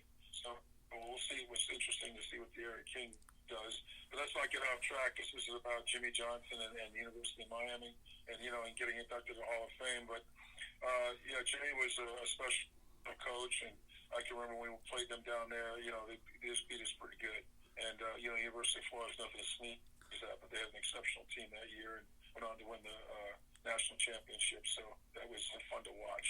But it wasn't fun to play against them. Let's put it that way. Bill, let's talk about Bill Cowher. Now there's some breaking news that I want to get to. So make Cowher brief, and then we're going to bring in some breaking news that I want to run by you while you have a few minutes to go. All right, please? Sure. I love Coach Cowher. He was mentored by a guy that was mentoring me. If you look at the Giants picture on my Facebook page, or you go into my BillWinters.biz, you'll see the team picture of the Giants. I'm sitting right next to Marty Schottenheimer, and Marty took Coach Cowher when he was with the Browns, and got him as I think it was a defensive back coach, and a defensive coordinator, and he got the job with the Steelers. Was in 2 Super Bowls, won one, and just became a tremendous coach. And so I kind of like Coach Cowher. Plus, his daughter went to Princeton, so I'm a little partial. So I think Coach Cowher is, I was glad to see it. He would have been a great coach to play for. Okay. With that said, okay, Bill, I'm going to throw a curveball in you, and this is a baseball one. So I'm going to go over the information I have, and since we're doing well with your time, I'll give you an opportunity to comment on this. Let me guess. Mookie Betts got traded to the Dodgers. Boy, I can't stand you, Winters. You're that good. Yeah. Well, okay, let me go over the details. But, yeah, you're right on target, pal. The Dodgers that was a no-brainer. All right, whatever. Okay, mister. I know everything, what you're doing real well here. But here are the specifics. The Dodgers are finalizing a deal to acquire four-time All-Star outfielder Mookie Betts and veteran left-handed starter David Price from the Boston Red Sox in a 3-team deal bill that also includes the Minnesota Twins, according to Jeff Passan of ESPN. Outfielder Alex Vertigo is expected to be part of the return going to the Red Sox, according to Alex Spire of the Boston Globe. The completion of the deal is pending review of medical. So Minnesota is believed to be sending right-hander Bruce Dar Gratterall to Boston, while getting right-hander Kenta Maeda from Los Angeles. A source told Ken Rosenthal of the Athletic. All right, Bill, there's some moving parts here, so why don't we address those for the few minutes we have left? Well, I think, quite frankly, nobody, if I'm up in Boston, I'm really pissed that they're shipping out, one of the baseball's top 5 players. But I think they had to get under the luxury tax. Is why they had to move Mookie. So that's the economics of the game. Unfortunately, you don't want to lose a player like that. But the Dodgers have the kind of money that they can pick up Mookie, so that's great for him. Bad for the Red Sox. As far as the other players being moved, we'll see. They gave up David Price too, and I actually met David when he pitched for the Rays right after he signed his contract with the Rays. I happened to run into him at the mall, and I said, "That's David Price." And I had a chance to talk to him for a minute, just said, "Welcome to Tampa," and everything else, and he's had a great career. So that's a good thing for the Dodgers. So you're looking at the major market teams loading up again, like the Yankees and the Dodgers, and they're cornering all the talent. And I don't understand, how the Red Sox couldn't adjust their roster to keep Mookie, but I guess they figured they got to do it, and they're going to get a couple of players to come in there, and hopefully they won't miss a beat. But I kind of doubt it. And I don't know. We're probably going to see a couple other movements as well. Maeda, the pitcher. What is he going to the Red Sox or the Twins? The pitcher. Maeda? Yeah. I'll let you know right now. He ends up going to the Minnesota Twins. All right. Yeah, the Twins are one of those teams. they got a guy that's the manager there that used to play for the Rays. He's a great guy, Rocco Baldelli. I watched him when he was a rookie. He did really well. He's a big bopper. But, he got injured, and I'm really glad to see that he was able to come back and then, go into being a manager. But, he loves guys that can hit the long ball, okay, and I think he's trying to strengthen their pitching staff a little bit because they think they have enough of an offensive lineman to win the World Series offensively, but they need pitching. So that's probably why they did what they did. Well, another thing we shouldn't overlook too, Bill, is David Price carries a hefty price tag, so to speak, and the Dodgers are getting that salary. That kind of reminds me many years ago when the Tigers got Miguel Cabrera, and then the throw-in was Dontrell Willis. So Detroit had that contract too. And, again, you're right. The Dodgers funds are definitely what they are. So, you talked about another move, and let's go ahead and definitely talk about the other move as well. I'm going to take a guess and say they moved David Price again. No, that one, well, you know what? Let's go ahead. They're loaded. No, here, let me go with let's go. That is a that's something you can collect and arm, but I wouldn't be surprised if they move it. All right, here's what they wind up bolstering their roster in some other ways for like some relievers or something like that. Right but here, they got a live arm in the deal, but they don't want to pay that kind of money to a player that's not that great in the playoffs. Okay, so let me go over the another corresponding move. The Dodgers have traded outfielder Jock Peterson to the Los Angeles Angels for infielder Luis Rengifo. ESPN's Jeff Passan reports, citing sources, news of the deal sending Peterson to the Angels comes shortly after the reports emerged, indicating the Dodgers had agreed to that three-way deal. So I'll just say this, Bill, because we only have like a minute and a half to go. That's just a corresponding move to go along with some of the major moves the Dodgers are trying to make. So. Okay. Well, if the Dodgers lost a pitcher, then they gained one with David Price. That makes sense to me. But if they're not moving another pitcher from the Dodgers, then David Price might be, a tradable asset. But then David Price is a hell of a pitcher. But you also have to look at the economics. It comes with a huge price tag. That's why the Rays couldn't keep him. They broke Tampa Bay's heart. They went to the Red Sox and did really well. He's able to overcome his mediocre pitching in the playoffs, because his fastball wasn't moving. Now he's going to the Dodgers, but I think the Dodgers have plans for him. And if they ship that guy to the Angels, right, the pitcher from the Dodgers to the Angels, is that what you just said? Jock Peterson. Yeah, that makes sense to me then. Okay. Then I think David's going to be around for a while. Yeah, well, not only that, you got to remember the Rick Porcello, who signed with Boston after being acquired from the Tigers, and David Price were the acquisitions of Dave Dombrowski, who's no longer there. So, they're probably trying to cut their losses with some of Dombrowski's players. But it's interesting that we can get you to talk baseball, to talk about the Hall of Fame, especially as the news cycle is very active, because you knew the Dodgers are certainly not happy winning 108 games and not being able to reach the World Series. So they're trying to make some moves to bolster that roster. So meanwhile, Bill, I want to thank you for being on tonight's edition of the Sports Exchange, and we'll bring you back on Thursday, and we'll find some other newsworthy events that we can talk about as well. But meanwhile, Bill, thanks for being on, and we'll do it again Thursday. Okay, Bill? Oh, before I let you go ahead and talk about your YouTube channel for a moment. Oh, yeah, where the folks can find me. I'd love for you to go to my website, billwinters.biz. You can always shoot me an email on that thing, and you'll see my book there. I'd love for you to order it. It's a good read, and you see a little gallery of pictures of my career, so you kind of get to know me a little bit. You can also find me on Facebook. Just go to Bill Winters. You'll see, you can find me in there. And then also, you can go to my YouTube channel and just go to Bill Winters Football. Type in the word football after my name. It'll come right up top. When you go to the search engine on YouTube, you'll see a purple circle with me wearing a Nike hat. Just click on subscribe. And just grow with us as we move forward. Because I plan on getting into the ring with Barstool Sports one of these days and toss them around a little bit. Wow. Because we get right to the core of stuff, and these guys I like them, but they're not. I think we have something to offer. Well, Bill, I'm giving you a homework assignment between now and Thursday. the South Florida Tribune created a YouTube channel, and I need you to subscribe to it. I'm already on it. You got it, my man. I was looking at it last night. Yeah, but now look at it again. We refined it. South Florida Tribune. Please subscribe to it, Bill Winters. I would appreciate it. Yes, sir. I'm on it. That's my homework assignment. You got it. So, all right, Bill, thanks a lot for being on. Thanks, Bill. And we'll talk to you soon, partner. My pleasure, Candy. Thank you. All right. As always. Bye-bye. Bye. Night. Night. Well, Mrs. coming up with all the breaking news. Look at you. She's working her magic here on our Crack Sports Wire. I try and stay up on these things because, yeah, that's my specialty, right? You got a lot of specialties.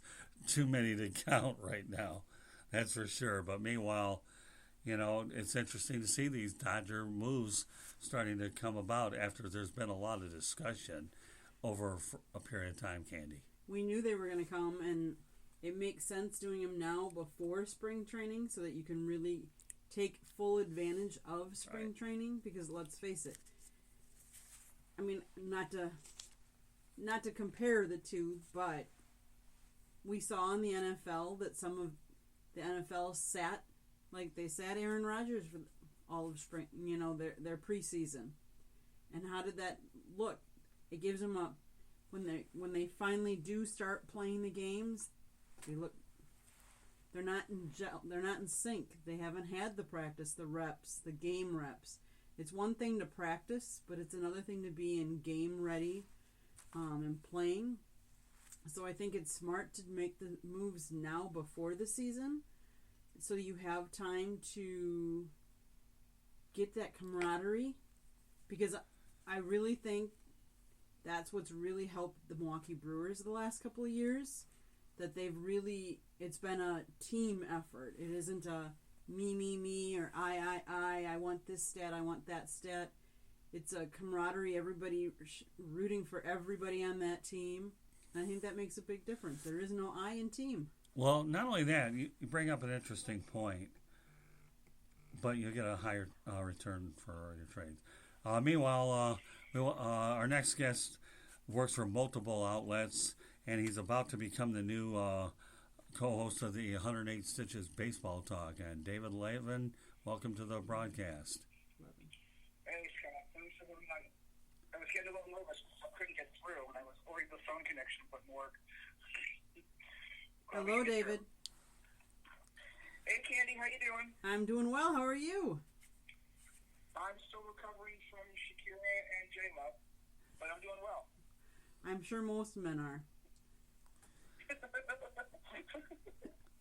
Not me. I tuned.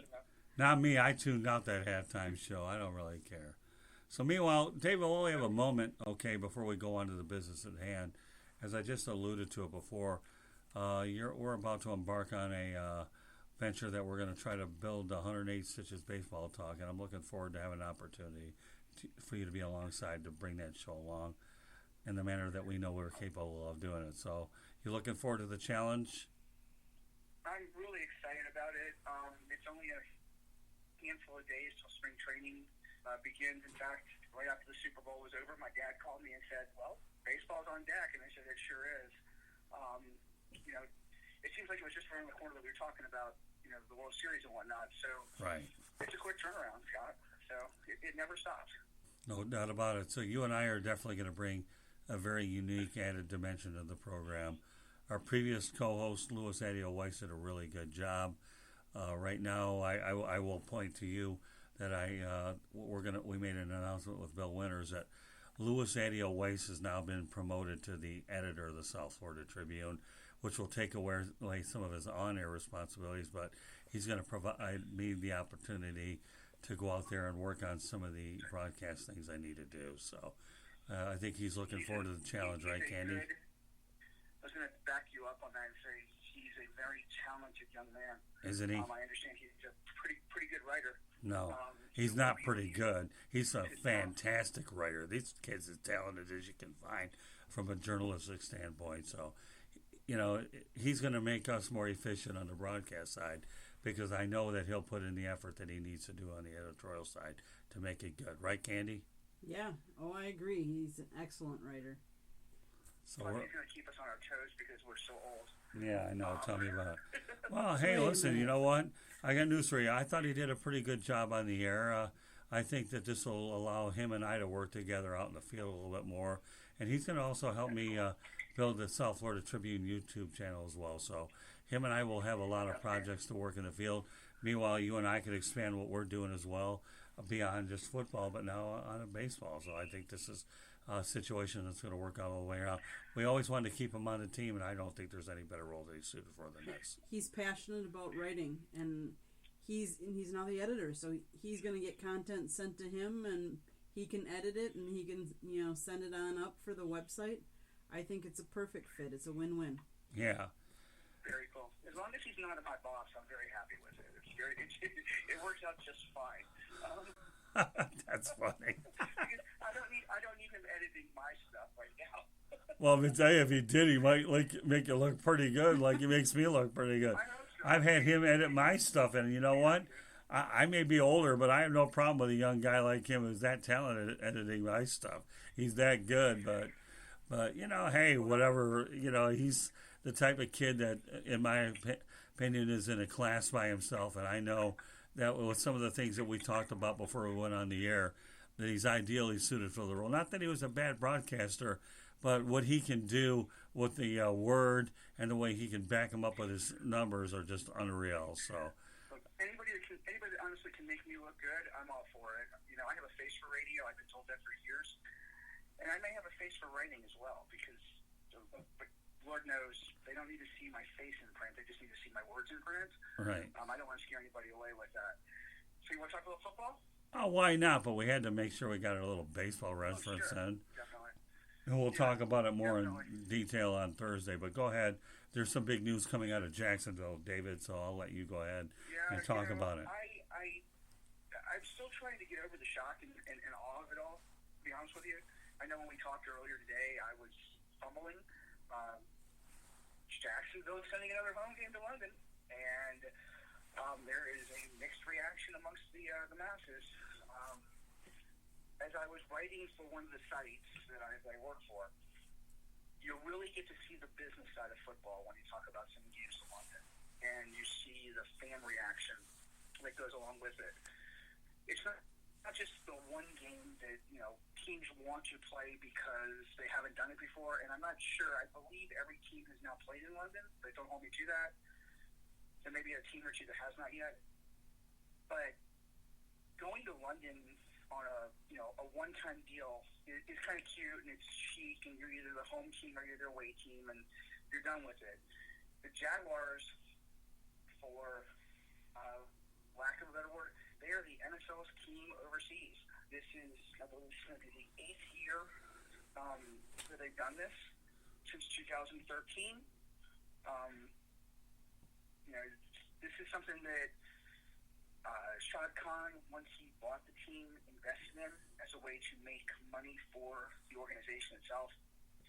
Jacksonville has the second smallest market in the NFL, and as you know, small markets have a hard time making money, even if they sold out home games. There's just not enough money amongst the masses where it's sustainable. He needs to search for other sources to basically keep the team in Jacksonville as a viable NFL team. If not, then we talk about moving, and we talk about them becoming the London Jaguars, and you become, all of this minutia that you and I have come to know for years. I'm still shocked that it happened this year. Okay. Why? As there's been conversation on local radio about the sustainability of the team. In 2017, they were winning and they were thriving because people were buying tickets, they were buying merchandise, and everybody was buying into it. And yes, Shad Khan said that there would still be changes, but excuse me. Winning, as you know, cures a lot of things, and that puts butts in the seats. Jacksonville hasn't done a real good job of that the last 2 years. Right. The record, they won 11 games in 2 years. They've had poor play, poor coaching, poor management. I'm going to say poor ownership, and we'll talk a little bit about that.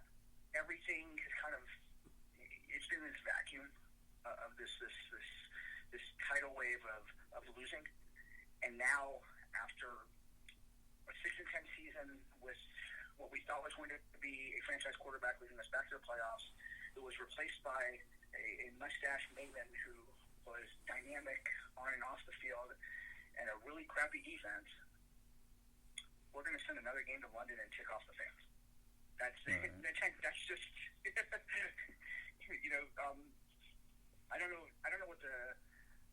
what the attendance was down in South Florida with the Dolphins or the Tampa Bay Buccaneers, but you and I were there, and there were plenty of empty seats. Oh yeah. This season for home games, how do you sell that to the fan base? I'd love to hear your thought on that. Well, Candy, go ahead. I think you're chomping at the bit to go ahead and comment on this. Candy, give me something, please. Well, how many seats does Wembley Stadium have?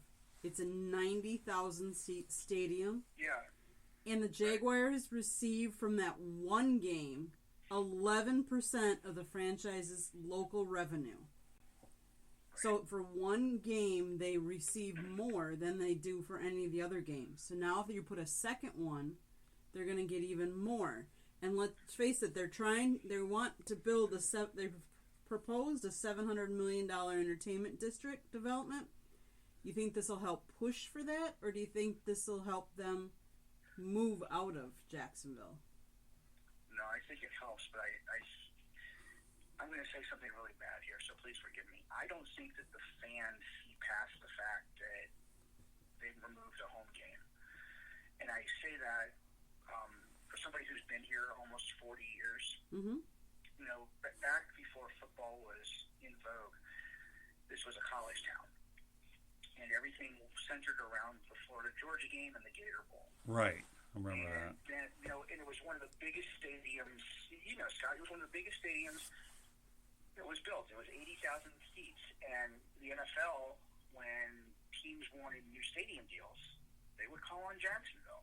Hey, you have a stadium we're interested in. So, Atlanta, New Orleans, the Baltimore Colts, the Houston Oilers, the New Orleans Saints. 50,000 people came to the Gator Bowl, because that's what it used to be, and basically begged the Baltimore Colts at that time, the Ursays, to move the Colts to Jacksonville because there was a stadium there and there was no NFL team.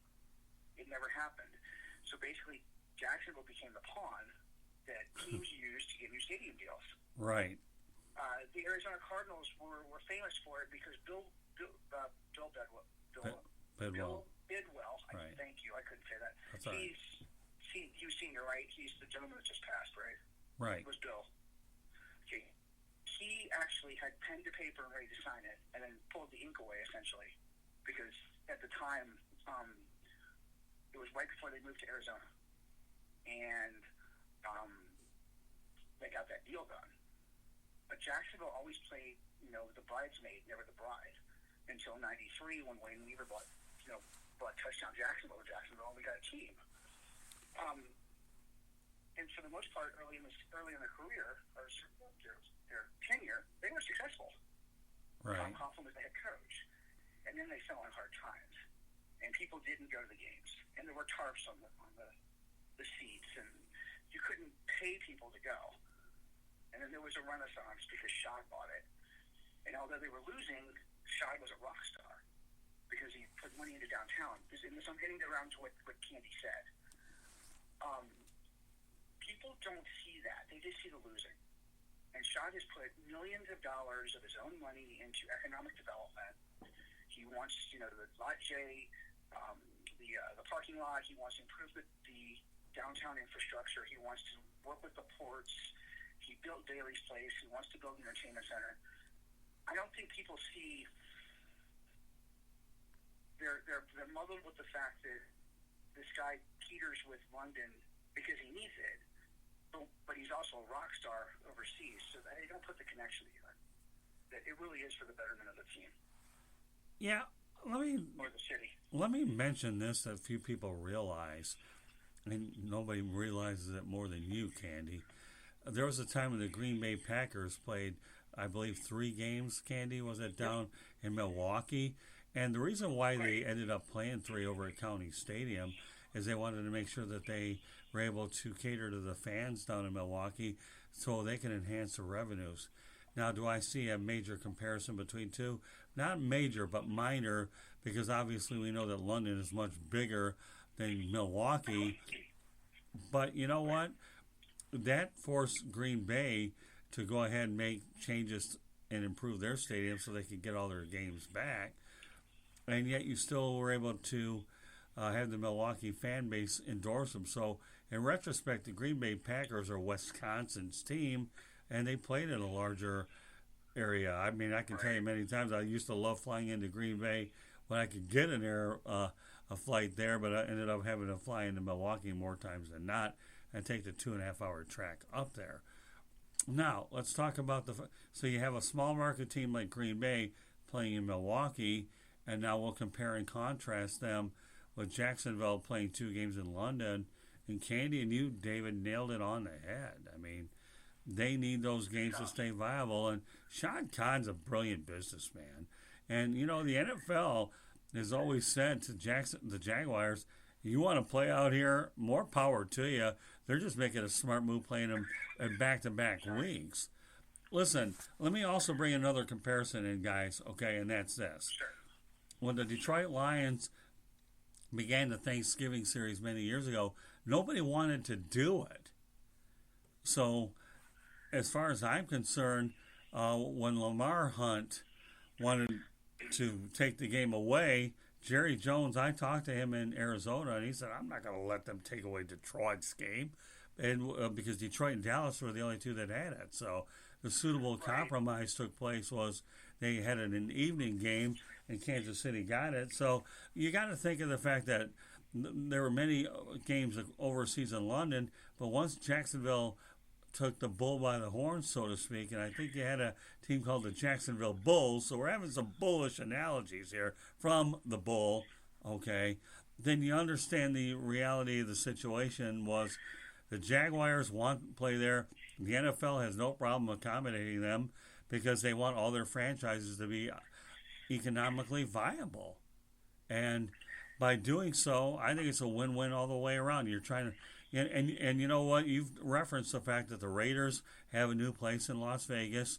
The Rams and the Chargers have a new stadium. So why not go ahead and give the Jacksonville Jaguars 2 opportunities to make money in London and still be able to maintain their home base in Jacksonville? I think it's a great situation. I've heard, however, that's not going to be a permanent move, but they're going to do it probably about a year, 2, or whatever they've got to do so that they can try to do what you're talking about.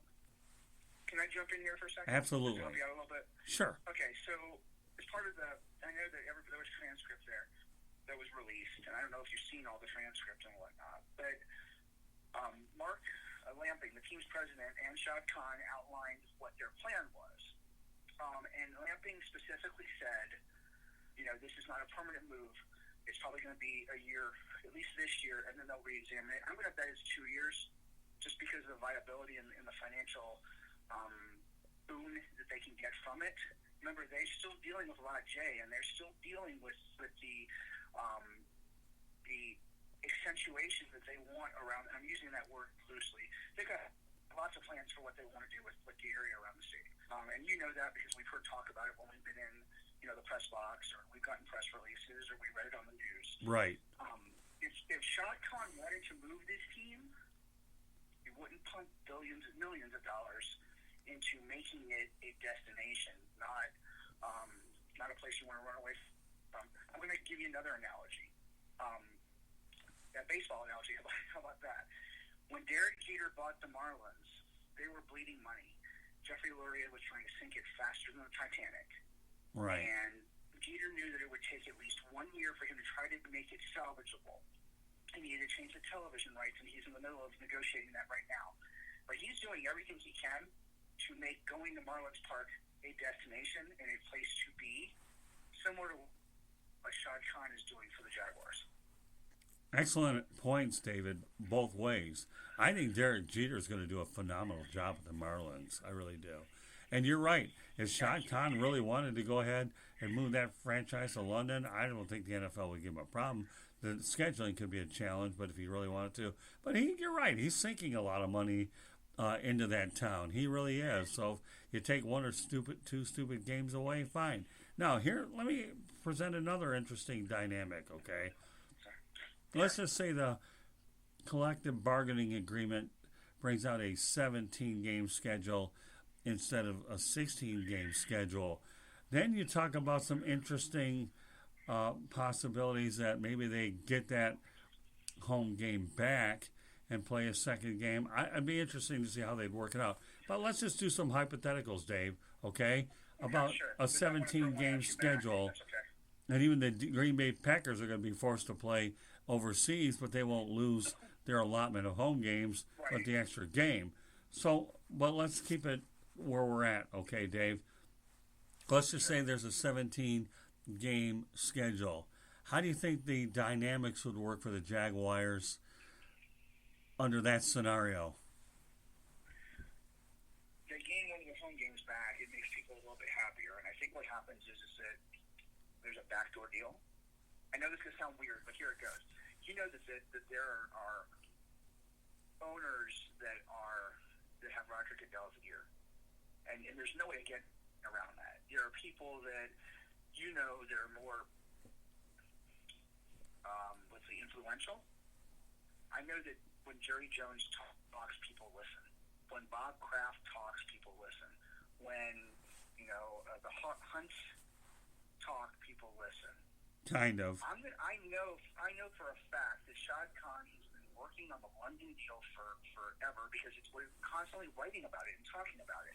And he's doing the NFL a favor by saying, we're willing to stay here. And by doing that, he can then ask for favor. Well, if we're going to go to 17 games, please give me 9 home games. There's got to be something going on backdoor that we just don't know about. Dave, there's got to be a back. That makes too much sense. Okay, then it's not going to happen. Forget it. I don't know, man. No, I don't know. I'm on board with what you're saying. I know that when Shad went to the NFL and said, look, I want us to play overseas. Remember, he's investing all this money. He's brand new. He is a minority owner, and that's a huge part of this. And nobody discusses this. I think it's the Wilfs and Shad Khan. They're the only 2 minority owners in the NFL. It's a big deal that this guy is pumping money into a team that basically, when he bought it, was on life support. Lee Weaver's a great guy, and they wanted his money. That was the big deal with the Jaguars. Remember, it was supposed to be the St. Louis that got the team, not the Jaguars. At the end, they wanted Lee Weaver's money. They originally didn't, and Shad tried to get an NFL team after the fact. He tried to buy the Rams. They said no. There's something that happened that the door opened, or the world turned. How about that? Because it is so bummer. All of a sudden, they wanted Shad's money. Right. So if he's willing to pump all this money into a team like he's doing, the world is his oyster. He basically probably can ask for something and get it. It's not Stephen Ross, and it's not the Blazers, the Glazers, and it's not, it's not these owners who are basically silent. It's Shad Khan, and he's almost as dynamic as Jerry Jones in his worldly dealings, not his local dealings. Boy, I'll tell you, that's well. Let me talk about Jerry Jones for a moment, David. Then we'll get back to Shad Khan. You're blown away. I know you're blown away. Do you need a moment? I don't know. I ever blown away. I've been in this business too long to get blown away. But I can tell you right now, when the Rams went back to L.A., you know darn well that Jerry Jones had everything, had his blueprint written all over that deal, anyways. Oh, hell yeah. And when I took, that was... and when I took the virtual tour of that L.A. stadium, when I was out on the West Coast a few weeks ago, let me tell you, when Jerry Jones probably saw that, and the NFL saw that they could have an office on site, there's no way that Jerry Jones, we gotta make this move. And indeed, everybody, they always have that old saying, we should get residuals on this. When E.F. Hutton talks, people listen. Well, you know what? When Jerry... You just stole my thunder. Thank you. I appreciate that. Oh, my pleasure. Anytime. Anytime, David. You know that. That's what colleagues are for. What's that? I was going that route as well. It's called GMTA. You know what GMTA stands for, don't you? No, go ahead. Great minds think alike, buddy. Well, okay, that too. But remember, too, it's almost 11 o'clock and it's almost past my bedtime. Oh, what a... My goodness, I really feel bad for you. I've only been up 19 hours, but that's okay. But no, I'm with you. So, but let's go ahead and go back to some of your points. Yeah, Shad Khan does things in a very quiet way, and you know, if he's willing to go out there and go to London, and Goodell's on board with it, you know what? There's a reason why this guy's a billionaire. Doesn't he own a piece of Wembley Stadium too, or does he own it? No, that's part of the disconnection. He originally put a bid in to buy Wembley. Okay. And the idea was that if he bought Wembley, then he would only need to do the one game, and it wouldn't be something where when the contract was over, what is it, 24 or I don't know what the contract ends. But if he owned Wembley Stadium, let's just say that had worked out, he may not have had to play a game in London because everybody else is paying him. If he owns Wembley Stadium, the NFL has to pay him. The teams that are playing there have to pay him. Any rock concert that goes on at Wembley Stadium, he gets a chunk of. Any EPL game that is part of it, he gets a chunk of. It's a brilliant move, and he did everything he could to try and get it, and he was voted out because at the last minute somebody came to their senses and said, "Look, we don't need Shad owning everything. we don't benefit from this. We get a piece of the pie. We don't get the whole pie." It's similar to the theory of he should buy the stadium here in Jacksonville, and I've been preaching that forever. But if he buys the stadium, the city gets crap. If Shad bought the stadium, number one, this team would stay for sure, and number two, he would be on the hook for all the improvements. Right. But the city itself, except for the Florida Georgia game and the Gator Bowl, the Jacksonville Sports Authority doesn't make money on this. Remember, he owns Daly's Place, which means he gets a part of the revenue for all the concerts and all the activities and whatever goes on around the area. And then he buys the entertainment area, or he builds the entertainment district that Candy was talking about. Right. I don't understand why people are so pissed that he's going to be taking the team elsewhere when he's got this plan put into place. I don't know. I know it's getting past your bedtime, but I'm just going to say one thing about this thing as we wrap up the program, okay? To me, if this isn't shrewd, then I don't know what the word shrewd means. There's a reason. Candy, I want to roll here. Help me out. There's a reason why he's worth, as of October, $7.9 billion. He is ranked 61st in the Forbes 400 list of richest Americans and is overall the 224th wealthiest person in the world. Also, hey, you got to put this in here because this is because it's Jacksonville. His mustache is better than Minshew's. That is funny. Okay, and he may honestly be the only one that can say his mustache is better than Gardner Minshew's. And Scott, do you know where he went to college? No. Yes. University of Illinois. Oh, he's a Midwestern guy. Illinois. Yeah, his bio is pretty cool. He is a real rags to riches guy. He got, he came to America, went to college, met his wife. He told her, "I'm going to be a millionaire." I'm pretty sure she laughed at him when he said it, but he was true to his word, and he had millions in the car industry and auto parts before he even tinkered with the idea of buying a soccer team or buying an NFL team. I will go you one, and maybe this is something we talk about in the next show because we don't have enough time to jump all into this. Okay. He's a really good investor. He invests his money well. He has a lot of things that he spends money on as far as business, opportunity, investment, and sports. Unfortunately, though, the things that are, if you look at his resume, he's not as successful at sports as he is in everything else. And I think that's what bothers people as well. Because they look and see that his premier team, he's fired 7 coaches or managers since he's taken it over. And I know that he's very patient with his coaching staff here, when people would have liked to see him make the same kind of moves that he has with his soccer team. So maybe that's part of the disconnect too, because they don't understand why he is so trigger happy with one sport but not with the other. And that angers people because they follow it. That's interesting. It never even dawned on me. So, yeah, all right. Well, you just found yourself another subject for another show. Because now, like any soap opera, now you got a cliffhanger hanging out there. So if anybody knows anything about soap operas, David Levin just created one. I'm J.R. Ewing tonight. What are you talking about? Well, I don't know. Is that you good got or his bad? pocketbook too? Yeah, right. You got his pocketbook? I have his eyebrows. How about that? Well, I'll tell you what. You got a rare no comment out of me, man. That don't happen very often. Wait, you don't have anything to say? Not on that. No comment. Wow. Can you make sure that's taped, please? I know that's a rare moment in this. Yeah, You know, sorry. first got.